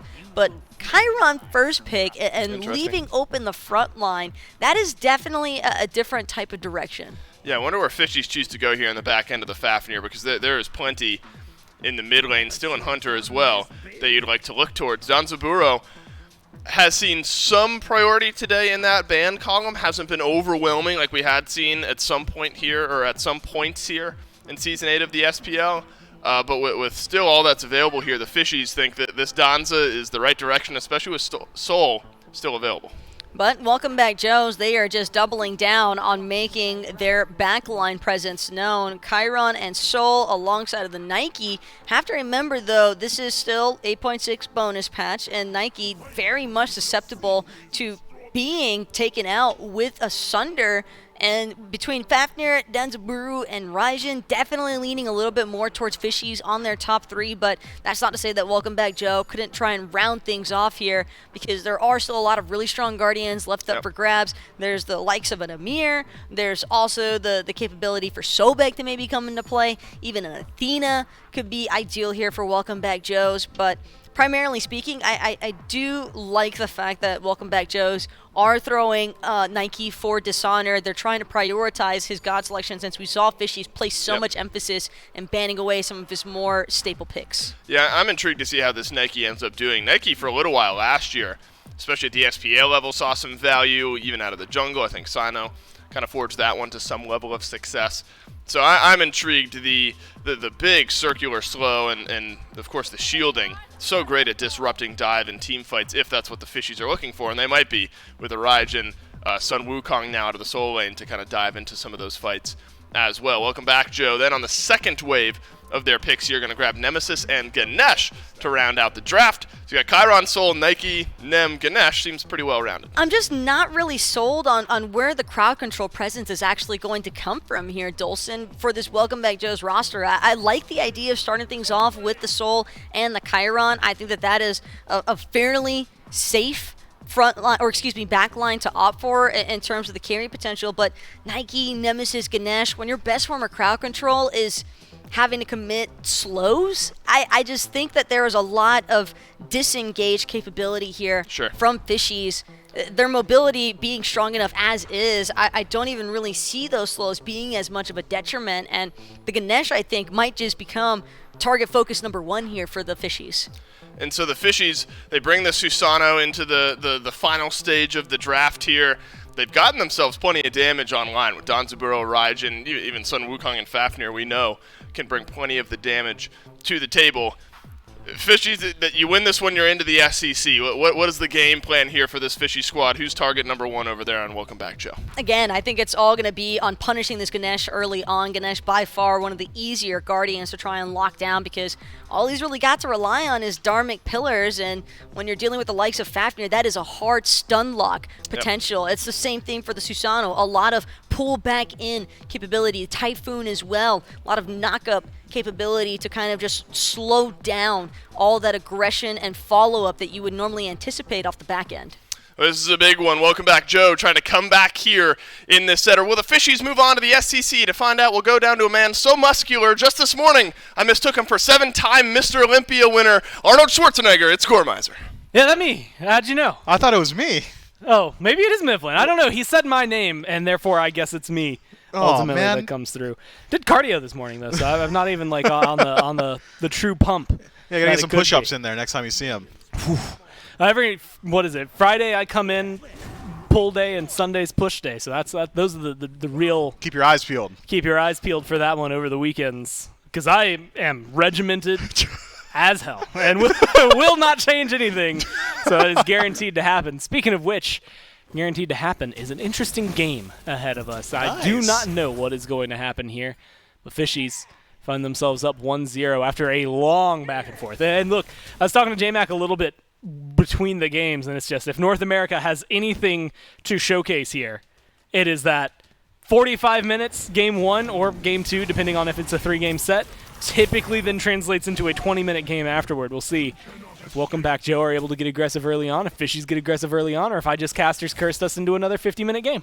Let's hope for not that one here, Gormizer. Tuba tries to find first blood off the giddy up there, but cannot quite close the gap. And this is a duo lane, I think, that should favor Welcome Back Joe, but maybe hold that thought. Nehu in a little bit of trouble. He's no stranger to this one. Happened to him all last game, but this time it's Kierme left alone. Kierme, one more hit. That's all you need. Short fuse, not able to find it. The blink gets him on out of there. Kierme, admittedly, you have to use the relic, but you're alive nonetheless.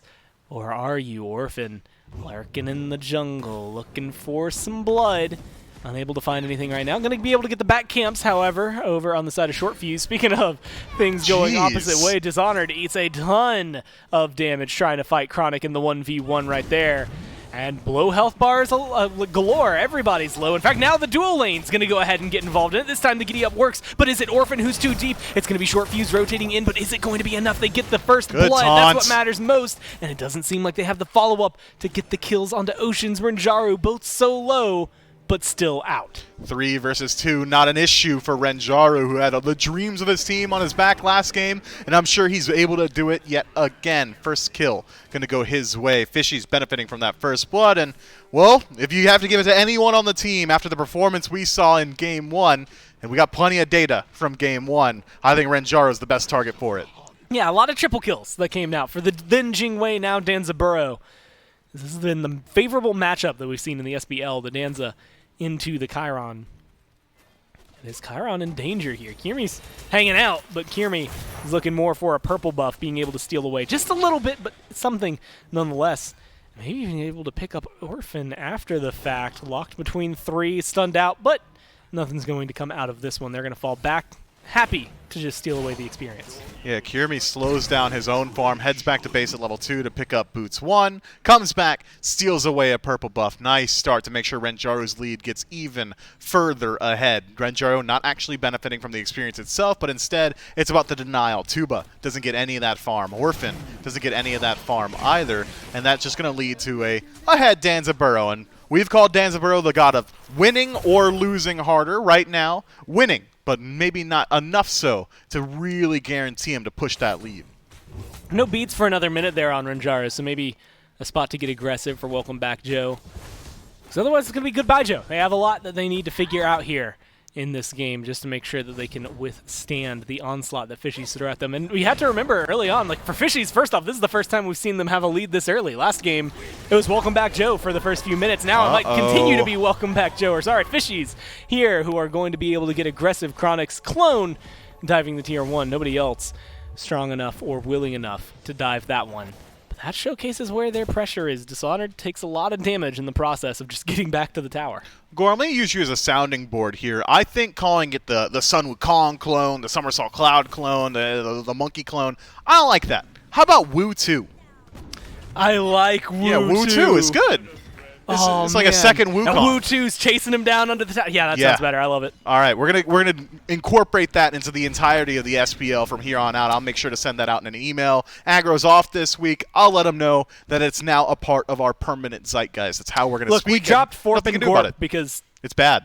Yeah, it sounds does kind of. dumb. I don't like the way it sounds in my mouth anymore. Yeah, well, good. But I said like it day Wu one. 2 because it rhymes. Yeah, Wutu's sounds good. It's short. It rhymes. Yeah, that's all you want from these caster shorthands. And take a peek at the builds here, Gore. We get a little bit of a macro view as the game slowed down a bit. It is Fighter's Mask for both soul laners. Reinforced Greaves already finished up by Chronic, but not even given a chance to talk about it. Renjaru forced to use the beads early. Now just trying to stay alive as the gold rocket comes out. Damage is going to be good, but you are going to eat your life for that one. Now Oceans, you've got nowhere left to run. It's going to be a double kill for Short Fuse. Maybe unintentionally, maybe intentionally. Either way, Renjaru dives deep, thinks he could get the kill, throws it all away.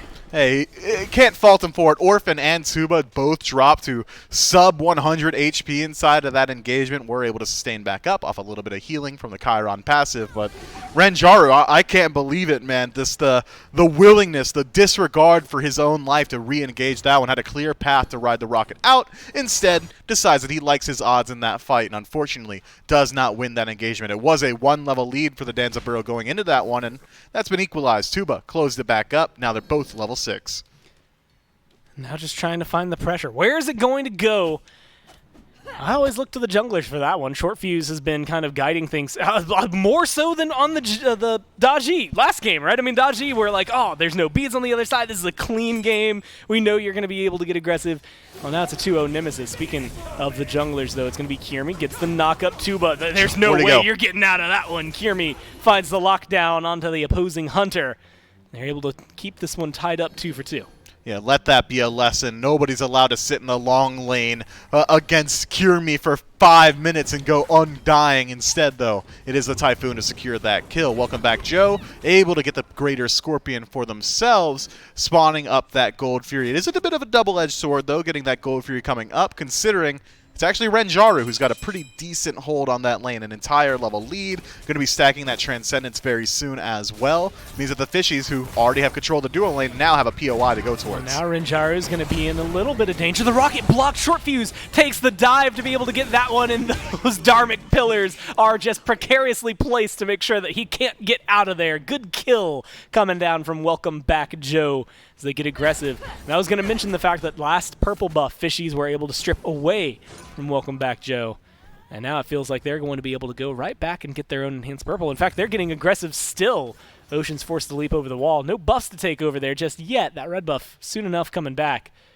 But they are aggressive. And this is where Welcome Back Joe were playing in game number 1. It is, but it's only about 20 gold separating these two teams at the 7-minute mark. 5 kills already, 7 minutes in. But don't be tricked, Gord. This is a similar pace that we saw in Game 1. It was Welcome Back Joe, for the most part, finding that action early on. And then it started to pitter-patter at around the 15 to 16-minute mark. Right now, though, there are opportunities, and both teams have pretty aggressive compositions. I think we could be looking at a very early Gold Fury here. Could either be Welcome Back Joe starting up, trying to utilize the defense shred from the Dharmic Pillars, as well as this essentially double Hunter composition, or it could be Fishies utilizing that lead on Renjaru. Well, Dishonored's trying to utilize that leap to get out of here, but there's going to be the knock-up coming in. Susano just looking for the chase down. That shield was so helpful, but Wu-Chu doing it all. Bud. Look for that chase down. Wu-Chu, you don't have enough damage for this. Wu-Chu, get out of there. Oh, no. Oh, no, Wu-Chu dies right there. Short Fuse going to go in. Kiermi has nothing to do here,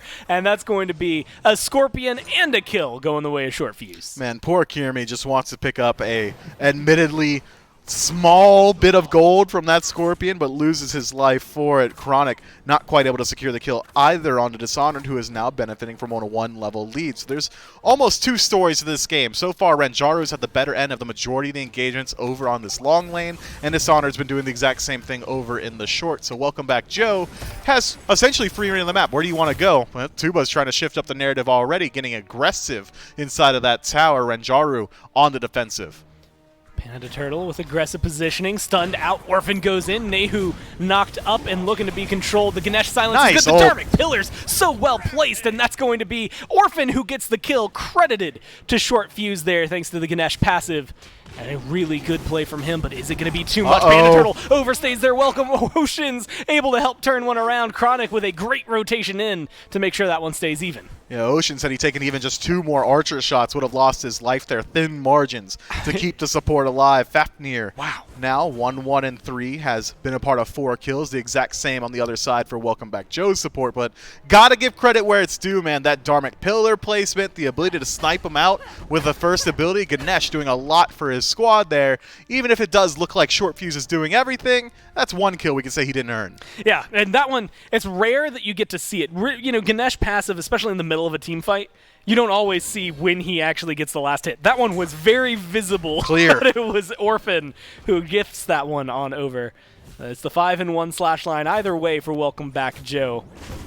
And that's going, well, not just Welcome Back Joe, it's the 5-in-1 for Short Fuse. No assists for him either. Has every single thing they've needed to pick up. And now the question is whether or not he can keep up this pace. I mean, Nemesis tends to slow down. Speaking of slows down, Panda Turtle, good luck. Just trying to stay alive. Will this connect? Yes, and it's enough. Kiermi gets the ult kill on the Panda Turtle. And unfortunately for this soul, just not allowed to live. Renjaru on the other side of the map does lose out on his beads. You know what? He is 5-1. Gore, Short Fuse, but he's only about 300 gold up on his counterpart. Really? Kiermi doing a great job maintaining farm, yet it is exactly 300 gold separating these two guys. Kiermi 3-1-1 right now, as opposed to the 5-1-0 of Short Fuse. And look, Susano's going to hit his power spike much more quickly. At the early phase of the game, when they're both level 5, they're relatively around the same strength. But once we start to hit level 12 or levels 8 through 15, Susano is going to have a distinct advantage. His build is easier to come by. You don't need to auto attack nearly as much. Stone Cutting Sword, the selection for Short Fuse, going to land 3 auto attacks before you get the full value of that item. Meanwhile, Kiermi, my man could just throw tornadoes at people, and well, the last couple of minutes have been any indicator, seems to do a lot of damage. Yeah, it's doing exactly what you need done, right? Kills Panda Turtle off there, but helped in damaging Dishonored. It's helped in quite a few kills, and you would kind of highlight it. You get that Stone Cutting Sword early, but that Transcendence is going to stack longer for Kiermi and make things more interesting as time goes on, especially as Rinjaru gets back into the mix. Haven't seen the duo lane in a little while, so it makes sense to jump back over here. Oceans and Rinjaru have a very similar idea. That leap is going to be necessary because here's Short Fuse, and Short Fuse is looking for more. Short Fuse able to find the kill with the help of Tuba. That is going to be one finally going from someone that is not the jungler. Tuba now low, though. Is there going to be enough damage? Oceans wants to keep going. Orphan's behind him. No spit, no stun. No way to lock this one down. Dharmic Pillars for the disengage from Orphan as he gets locked down by Nehu and Kiermi. They're going to be able to lock down that kill, keep things 1 for 1, but admittedly, you lose Rinjaru, and that hurts. Great use of beads there from Short Fuse. Pre-beads the taunt so he could stick in there and make sure he's still dealing consistent damage to Rinjaru. Had that taunt come through for even a moment, gotta think that that fight goes the complete opposite direction. Now it is up to the Fishies to try and push their lead, already taking a peek towards that red buff, and now the purple buff as well. That's a lot of stripped farm, man. Tuba's been getting the better end of these fights recently, but his team has not been there like the Fishies have been there for Rinjaru, consistently over there, making sure Tuba isn't allowed to farm. I mean, ultimately, gold negligible at this point. Like, there's no real big lead experience. Almost negligible. I mean, it's very close in mid. Just ticked over to 13 for Nehu, so slightly behind. Same thing there for the supports. As Kiermi looks to get aggressive. Good silence from Oceans, but you can't silence the autos. You need a completely different debuff for that one. And that CC is not going to exist in Ganesh, so that is going to be a great pickup for them. They find another kill on Tuba, and if you can lock him down, he's 1 and 2. It's 1 death away from 1 and 3 and matching Rinjaru. It looked like Tuba understood what was happening there, sat inside his tier 2 tower for about 10 seconds or so, says, all right, look, I think someone's here. I'm going to hang out for a second, and then kind of forgets, walks into the jungle, and lo and behold, someone was there. And that's exactly what we were talking about just a moment ago. The Fishies are doing all that they can to set up for Rinjaru, and Tuba, well, he's the target of the aggression. Wasn't even allowed to leave his tier 2 tower before meeting the swift end from Susano. Now just trying to get aggressive across the map. I'm surprised to see Chronic step forward of all that. Gold Fury is going to be the next point of interest on the map. There's also a Pyromancer, depending on the team. They'll tell you which one they favor trying to go for first. But lately, we've been seeing the pressure in this Gold Fury pit. And it's going to be hanging out just a little longer. Nobody's got the advantage necessary to push that. But this is where things really become the separators, right? I mean, you're starting to see 1,000 gold lead that seems to feel like it comes out of nowhere on the side. I guess it's that tier 1 really facilitating that one that they just lost on left. Like Gold Fury is going to be the big difference maker. Either keeps Joe's just as well into this or gives Fishies a good lead. Oceans looking to invade this red buff. Nehu and Kiermi taking the scenic route here. Don't imagine this one sees too much action, but instead, Ocean's sticking around. They want to take this fight. And they're going to be getting aggressive. Dishonored trying to lock down Kiermi. Kiermi scoffs at the damage from this Nike. Nothing you can do that is going to phase them. Oceans goes up into the dragon form. Takes a lot of damage in the process. That's what those Dharmic Pillars can do for you. And now the dive into the backline from Dishonored is going to be good to get some damage out. Short Fuse throws out the ult as well. Nehu is the target, but walks away with the rest of the squad. Nobody seems to be in too much trouble. Maybe expecting a little bit of an overextension. Hurts themselves a little bit. Nehu ultimately falls into the exact same spot. Same thing for Short Fuse. This tier 1 tower with minion wave going to get pressured out. Chronic looking to get aggressive. Chronic doing his best to stop these auto attacks from ringing true, but not quite going to get much reward for his efforts. Tier 1 falls down expeditiously in favor of Welcome Back Joe. So only 2 towers down so far in this game. Dual lane tower in favor of the Fishies and mid tower for Welcome Back Joe. And that mid tower affords you so much more space creation. Now Gold Furies, there's not going to be great places to retreat, but hold that thought. Short fuse caught out and, well, rocket on the way. It's just going to close the gap. Not enough for Renjaro to get there, though. It just missed off slightly on the auto. But they're going to go ahead and start up the Gold Fury as they kick things off. The damage is going to be good. And once again, there's nobody here from the other side. Fishies get that before anybody on Welcome Back Joe can reply. Yeah, Fishies doing a great job. Great recognition there. Renjaro forces back 2 members of Welcome Back Joe all the way to their Tier 2 tower, essentially. Well, with all that space created, might as well go for the neutral objective. Gold Fury, the first one to fall so far this game, and it goes the way of Fishies. And it does not much to separate this game so far. About 900 gold in favor of the Chaos team, Wowzers. but a journey of 1,000 steps, where it only begins with that first one. Welcome Back Joe, though, already on the Pyro. And as we are, 16 and a half minutes in, 30 minutes from now is when the game will end based on game number 1. I mean, that's what it took last time around. I could hear the pain in your voice. There was the chuckle because, haha, that'd be funny, but also the chuckle of, please no, please don't. We've already gone through quite a few of those today. You're up, making sure to treat us to some long ones earlier today. It's Just Us 6 had fought their way back in. Same thing for a new team joining us in the SCC over there. That's what Welcome Back Joe would like to do. Take Fishies out of there and replace them with themselves. We'll see if they can do so as this game becomes ever increasingly important. The longer it goes on, the closer it stays, the more I start to lean towards the Fishies and the more I get worried for Welcome Back Joe's chances at jumping back in. And, the entire time I'm talking, I'm watching these golds just to see if somebody can pull ahead slightly. Mifflin, we're about as close as we can get. 17 minutes into the game, 7-7, gold's the same, tower kill count at least is the same. The pressure, as you had highlighted, from mid, maybe going to make the big difference here soon. But you got to talk about these late game compositions. And if this game does go late, I think I like this Welcome Back Joe draft. They've got Centaurus, that death immunity, double Hunter, good defense shred with the Dharmic Pillars, double HP bar for Engage inside of Dishonored, and even more defense shred when you're talking about Nemesis Ultimate as well. So the single target CC follow-up should be good. Even Chronic, using the Somersault Cloud in the late game, might find himself dead if he eats too much of these ultimates. Well, might find himself dead right now. Just barely makes it up onto the Somersault Cloud. Wu Chu does not live long enough to get anything done. Now it's going to be the re-engage from Chronic. Jumps in and does Ox Form on out of there. Stays alive in the process.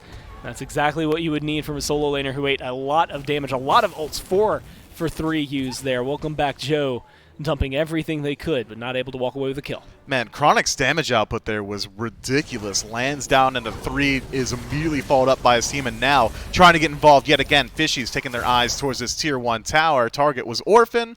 Well, that guy's a support. He's pretty tanky at this point. Full stacked Gauntlet of Thieves as well as a Wing Blade. Means that you're going to have to work pretty hard if you want to put that man down. Not a lot of wiggle room to try and jump in there. I mean, Orphan is maybe the easiest target. Not going to be the one that falls down the easiest, though. So they'll have to reconsider. Short fuse as well. Maybe somebody they could try to burn down. 5-1-1 reads the slash line for Kirmi. 5-1-2 reads the slash line for short fuse. So obviously one of these junglers is having way more of an impact on their team. 100% kill participation as opposed to that measly 6 out of 7 that Kirmi is picking up. I mean, that's just kind of the tale of this game, right? I mean, you've got the supports who are both negative right now. Same thing for the carries over there, the hunters in the long lane. Your solo laners are undying, and it is all driven forward right now by Short Fuse and Kirmi early on. But like you had highlighted, last game around the same time, it hit a lull where the teams slowed down and tried to figure out how to pull away from the other team.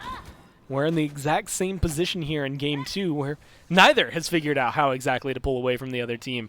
Fury goes one way, Pyromancer goes one way, and now it's just waiting for those to respawn.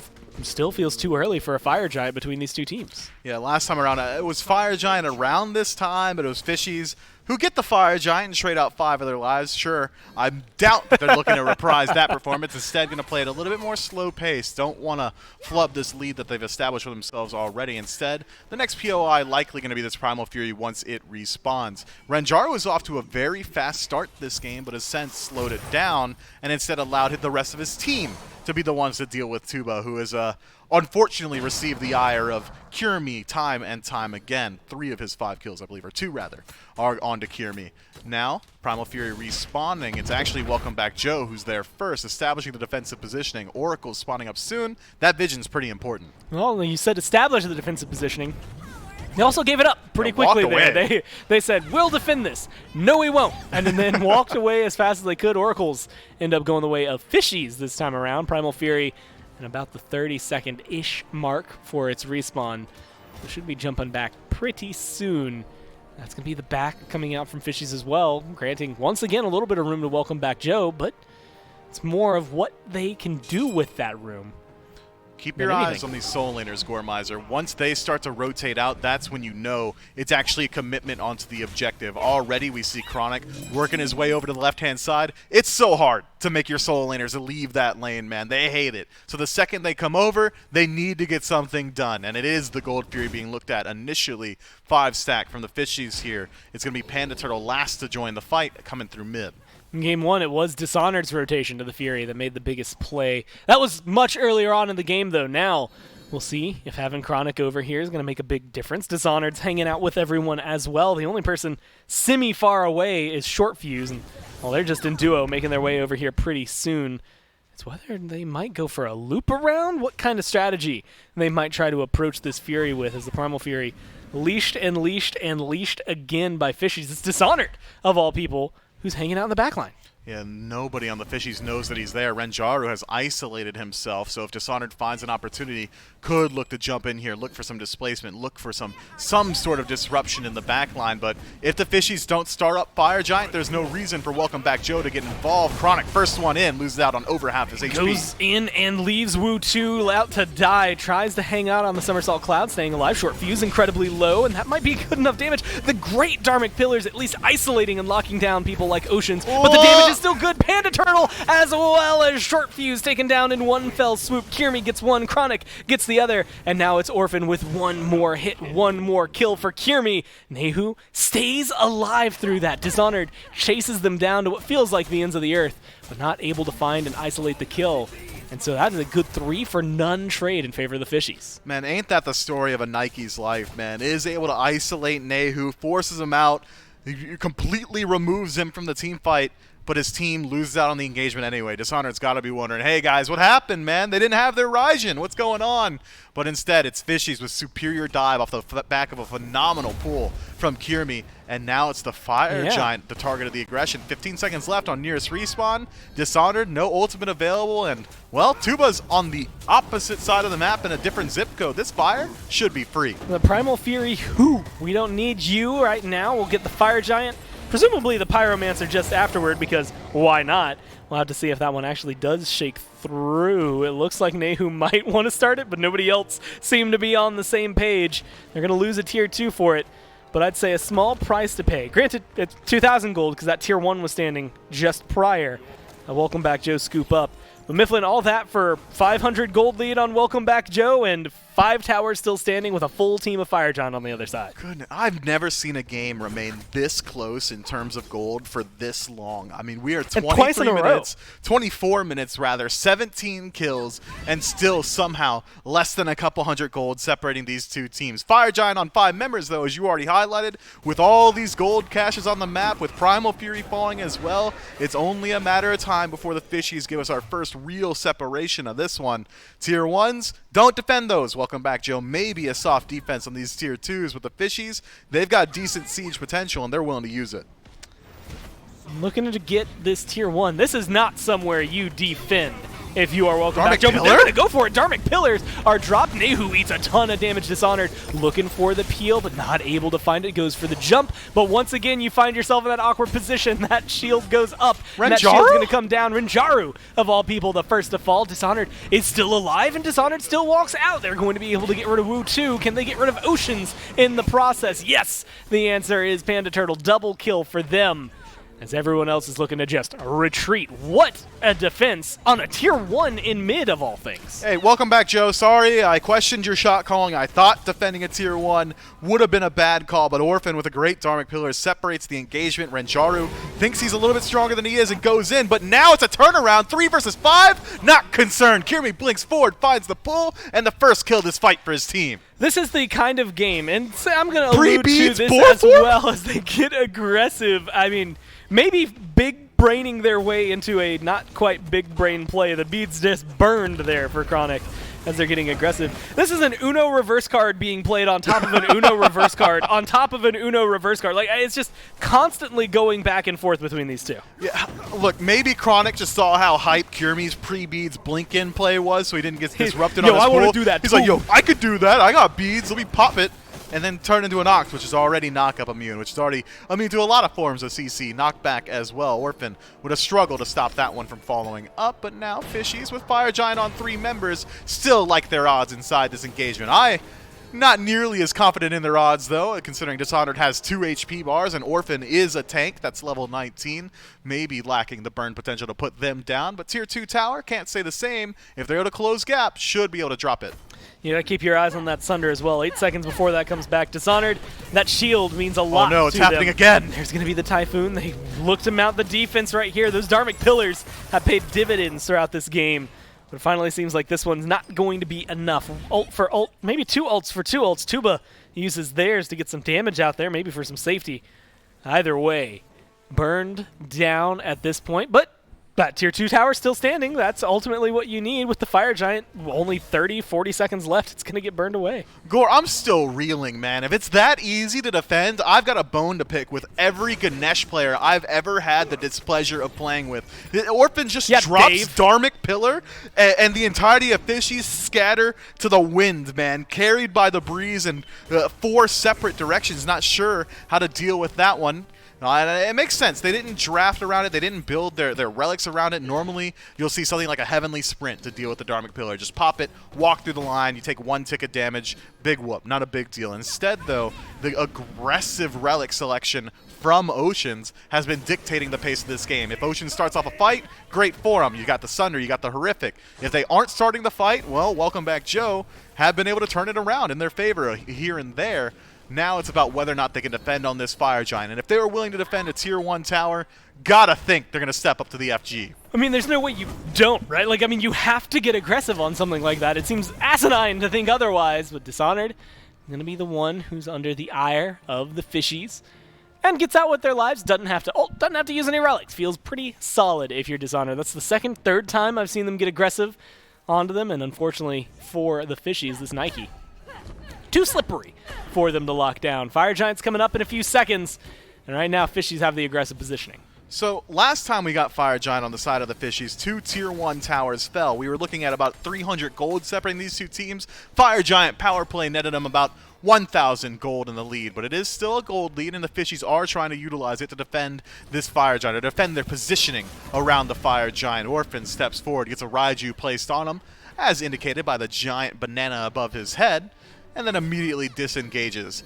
It's up to the Fishies to generate enough threat to force Welcome Back Joe to step into the Fire Giant pit, and so far, they're just now pulling it. It's about whether or not they'll drop it low enough to force Welcome Back Joe in. I feel like the banana Raiju is more easy to notice than regular Raiju just because of how massive that banana is up at the top. But either way, we'll see if that matters at all. Panda Turtle just erased from the map. Tuba looking to follow him shortly into the grave. Has to get a kill here. Kirmi's low, and it's not going to be enough. Kirmi barely escapes with their lives. Might not even make it out. Dishonored chases them down, but Short Fuse in the meantime has been losing their health bar. But Renjaru, Kirmi both down. It's a 2-for-2 trade as of right now. Dishonored, it's taking a lot of damage, but there's not a lot they can do to continue dishing this down. This solo laner has a ton of health to burn through and enough procs that they're not worried about it. That's going to have to be the retreat from Fishies. Here's the thing about Dishonored. He just has more health bars than most people. 2 of them, to be exact. Sunder has not been used quite yet to strip that one away. Instead, Oceans has been using it aggressively to start off these engagements. Dishonored playing very intelligently around it. Even the Horrific Emblem would work to strip away some of that shield, but gets used a little bit too early on, so Dishonored just sticks around in the engagement, holds on to his ultimate, and then gets the value from it. That slow was so big for him to make sure that Short Fuse gets out of there alive. So 2-for-2 trade is going to result in a wash, but Welcome Back Joe are the first ones to regroup, are the first ones to get into the Fire Giant pit, and are the ones to pull it as well. Interesting play. Starting it up, sitting about 2/3 HP, Fire Giant, as you had highlighted, being taken by Welcome Back Joe. Can they finish it off, though? Chronic is jumping in at half health for the FG to showcase that they can't just walk away with this one. Now, Chronic himself is also at half health. Showcase they're not going to be able to get away with nothing. Dishonored uses that ult incredibly soon in this fight. Dharmic Pillars dropped, and Nehu just isolated and burned Huge down. ults! A great ult from Kirmi, but is it going to be enough? Tuba low, and Chronic's able to get the kill on that one. Panda Turtle's low. That Aegis saves you a little bit longer, but not long enough. Kirmi in the one-on-one stays alive thanks to Chronic's help and turns that one around. 3-for-1. Nehu trades his life for this and is happy to do so as the team looks to get aggressive on the right-hand side. You've got a Danza Burrow plus Oceans looking for blood somewhere, not quite able to find it. They'll get the blue buff. The rest of the team will push the minions, and Fishies walk away happy. They do. 1-for-3 trade in favor of the Fishies here, and now it's up to Oceans and Rajaru to try and start up this enhanced Fire Giant. 31 minutes into this one could be the first time, or second time rather, Fire Giant falls. Last time around it was the Fishies who got the buff for themselves and were able to strip away exactly 2 Tier 1 towers. Now with an enhanced Fire Giant, gotta hope they're able to do more, but Orphan and Dishonored have something to say about it despite the best efforts of Chronic. A well-placed Dharmic Pillars not available just yet, can change everything around an FG. We'll see if Orphan can get that one in time. Dishonored gets aggressive, but maybe too soon. And it seems like that's the reset. Man, that Coerce, that burn, a lot, but not enough. Ocean's too low to continue fighting. Chronic eats a lot of poke in the process. They're going to go ahead and call that one a break, as you had highlighted. Retreat here, take the lead they do have, the minions that they have pushed up. Just be happy with it and reset for the FG. Man, Gore, if I were the SCC commissioner, if I were the one allowed to make the calls, I'd let both of these teams in because that's how evenly matched they are inside of this set. I mean, play one week, you play the next. Yeah, you guys take turns, you share a team name, whatever you got to do, but let's get them both involved because this game and this set has been so tight. And now, Welcome Back Joe, trying to find their first win in this one, don't want to go down 0-2 to the Fishies and are able to secure the Pyromancer for themselves as well as the ward advantage on the Fire Giant. But Fishies, having returned back from base, have so many wards in their inventory. 4 normals and 1 sentry, able to strip away some of that vision on the side of Welcome Back Joe. And that's not even on the back of, I would argue, a huge ward push for them. I mean, we just see what Kirmi picked up 2 in their inventory, 1 normal, 1 sentry. So the vision game about to make a big swing, theoretically, in favor of the Fishies. As we start looking towards these builds, slowly but surely we're getting to the point where boots are going to be sold. Relics are still needing to be upgraded, so that's probably going to be the first time. Yeah, but actually this might be the last game if Fishies have their way. Maybe Welcome Back Joe will give us a one final boots hurrah, at least for me and you. It could be the last time we're watching them before tomorrow, and everything changes. And by everything, I mean at least the boots are gone, and there's also a lot of god and item balance changes. And you know what? Everything changes. I like that one a lot more. I'll go back to that. You nailed it the first time. You got to stick with your guns, Gore. Have faith in yourself. That was a good call. Another good call is Welcome Back Joe not starting the Fire Giant this time around. Instead, they're going to wait for the Fishies again to generate that threat. We're 33 minutes in. 2,000 gold in the lead is the Chaos team, and it's almost not worth bringing up. That is how paltry a sum it is. Ocean's able to find the stun there, but no follow-up damage means that Dishonored is just going to walk away for free. I mean, damage at this point means everything if you're able to get it. Fire Giant started up by Fishies, finally putting their guns out where they think they can win the bet, and it's just to force Welcome Back Joe into an uncomfortable position. Chronic eats more of their health bar than they anticipated in the process. Oceans as well in a position where they've lost 1/3 of their HP. And it seems like Welcome Back Joe have done enough to thwart this Fire Giant one more time. Oceans can sustain up through the help of Coerce for a little bit, and Chronic, having Soul Eater, just needs a couple of minions to slam to get his HP bar back up himself. But Welcome Back Joe, like their odds now. Oceans still at about 60%. Chronic still trying his best to sustain back up as well. So Welcome Back Joe going to make use of this time to establish, again, defensive positioning around the fire and actually pull it themselves. Burning pretty fast. It's going to generate threat. Fishies have to step up. And they're going to. It's just whether or not it's going to be a good position for them. Ocean starting this at less than full HP Gets silenced out immediately, and Hear now me. Dishonored goes into the back. Kirmi finds a good ult, but nowhere near the amount of damage and control that you would want. Kirmi ends up losing their lives in the process. Panda Turtle now looking to get locked down. Chronic chasing them, and they will find the kill, and the rocket in coming from Rinjaru downtown strips away the life of Dishonored, and now they're going to be able to find a 4-for-1. Kirmi happy to lose their life for that sacrifice because they're running straight to the Phoenix with 40 seconds, 50 seconds left before anyone comes back. Mifflin, that might just be game. Yeah, Nehu just to make sure Orphan isn't able to get back to base, and well, as long as he keeps his eyes on him, there's no way Orphan makes it back to base. It's going to be 3 members here versus the Titan itself, but at relatively high HP bars, it's going to be thin margins if they're able to kill it. Well, I hope there were minions there. I feel like I just saw Chronic use the Jingu Bang on the Phoenix itself. Doesn't work that way, man.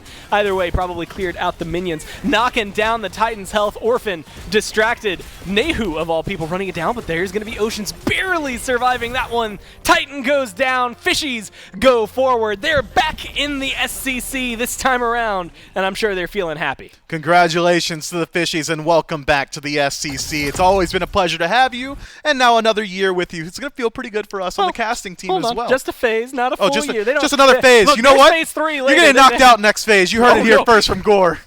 No, not tying No myself Reddit down threads, to please.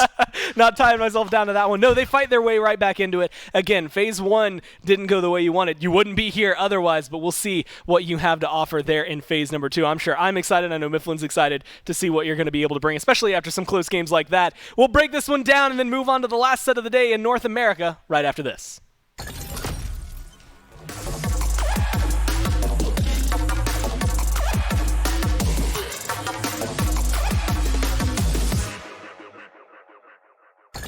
Outside, make you put your hands on your head like the Macarena. That's why I gotta watch my demeanor. You know they locking up blacks and Latinos. It's the same old game, ain't nothing really changed but the mileage on the meter of the beamer. You get cold when you ride with the heater. It'll turn you to a dog like a keto. And expose to a cat like a cheetah. They smoke my partner like reefer. Dímelo porque yo no entiendo, mi gente must really need Jesus. He said real blood, I never seen the crypt and I believe it. It's too easy. Too easy. Too easy. I can do this with my eyes closed. It's too easy.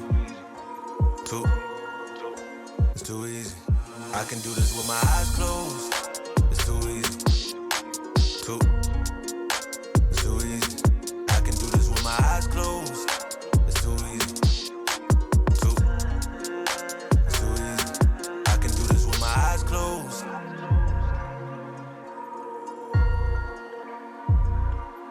I can do this with my eyes closed.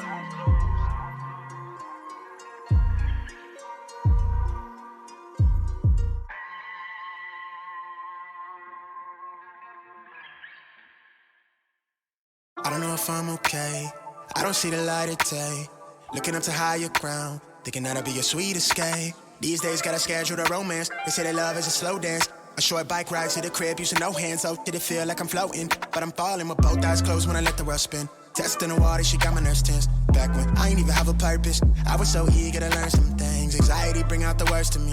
Society paint me as enemy. My making it by that remedy. I'm more occasional, don't do it regularly. Backs under my eyes, weighing down heavily. Mama been worried, the devil allegedly deep in the plan. Subconsciously wanted it since I was 10. I thought I was sharp on my scroll and my pen think it did. So mama found she did them legs. She told me that's not who I am. But nowadays I put on for the fam, see it when I can. I'm surrounded by my feelings, I'm stuck on a Ferris wheel. I bet I perish with 140 acres. She want the horse and the carriage, a porcelain portion of garbage. I talk to the mirror, I know that life's not the fairest. I lost my can, I can't pay off the bills with the blessing. Not sure I relate to the Reddit page. It's feeling like money is everything. Money is everything. It's everything I need. Till I lay my eyes on you. I don't know what this is, yeah, but it feel like it's real, baby. I don't wanna pretend, no. I just wanna come clear, wanna see you again. I wanna see you again. I wanna see you again.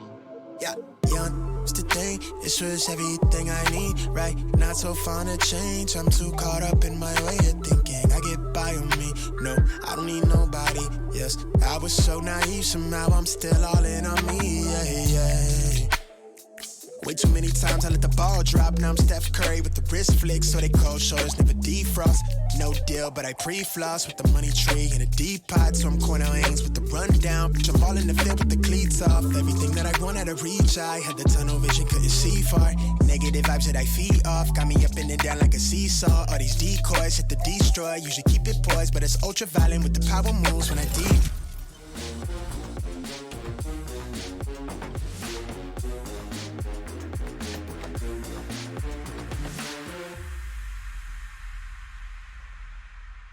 And the Fishies are officially back in the SCC, and they do it in stylish fashion with a 2-0 win here over Welcome Back Joe.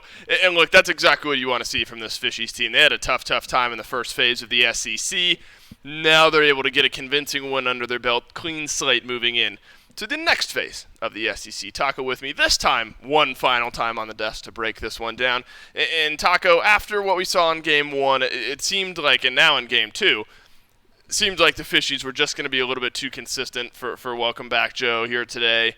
Again, there are moments from the Welcome Back Joe team where you're thinking, all right, things could get interesting here.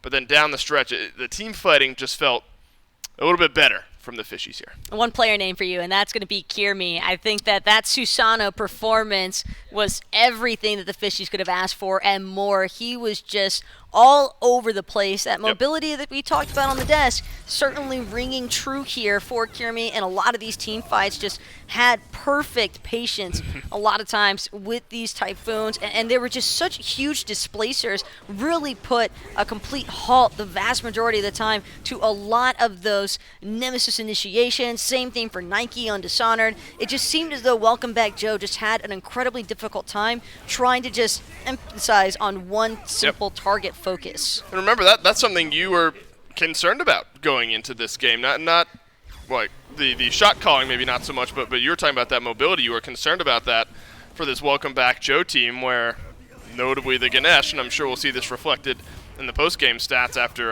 Kirmi's highlights roll here. It just felt undeal-withable, I guess. The mobility, the damage, the setup from Kirmi was just there through and through here this game. When you're winning situations like that as well, certainly can't hurt. Orphan, 0-3-10, so didn't get completely dumpstered in this game. Actually, a pretty good KDA, all things considered, on the Ganesh. But Panda Turtle really on the receiving end, and Tuba as well. Both of the carries just on cooldown, it felt like Taco getting dove on. And both of those carries, I think, struggle particularly more so with the likes of a Susano, because it's like we even saw in that highlight reel that just took place there for Kirmi. He would just wait out the duration of that immunity frame period with the Disapparate from Panda Turtle, as well as Tuba on that Chiron. Much easier for him to just get siphoned inwards, and that was more than often not, or excuse me, words for a living from time to time. We're getting there. We're getting there, it's getting close. It's been a long day. We're on the cast next, so you know what's going to happen. Yeah, right, so that's great. We have to talk even more. Yes. Oh, we have to talk even longer without flubbing up here next. We'll see what the game that we will be casting will be, and it is the Average Joes versus the Juarez Jaguars for the one final spot remaining in the North American SCC. Winner moves on. And so that one, obviously very important, as all the games have been here as well. But two teams, and in the desk in a minute, we'll go over this one, but two teams that have very notable names, two teams I think that maybe match up pretty well with one another. Should definitely be a little bit of a barn burner between the Average Joes and the Juarez Jaguars. Average Joes may be looking to avenge the other Joes, since Welcome Back Joes couldn't make it through this go-round. Do you think that's, what's the word? Not a precursor, like a premonition, the Welcome Back Joes? Do you think welcoming the Average Joes back into the SEC, do you think they name their team that as a foresight in the Average Joes coming back? Yeah, maybe a little bit of foreshadowing taking place here, Nelson. That's the word. I think your brain's in the right place. Fortunately for me, we're gonna find out up next. Yeah, we are gonna find out one way or another whether our brains are in the right place or not. Our last two brain cells will combine. Yeah, they'll be rubbing together on the cast, and whether it creates fire or sparks and then falls apart remains to be seen. Stick around for the thrilling cast that's sure to ensue with Taco and myself. It's the Juarez Jaguars and the Average Joes up next.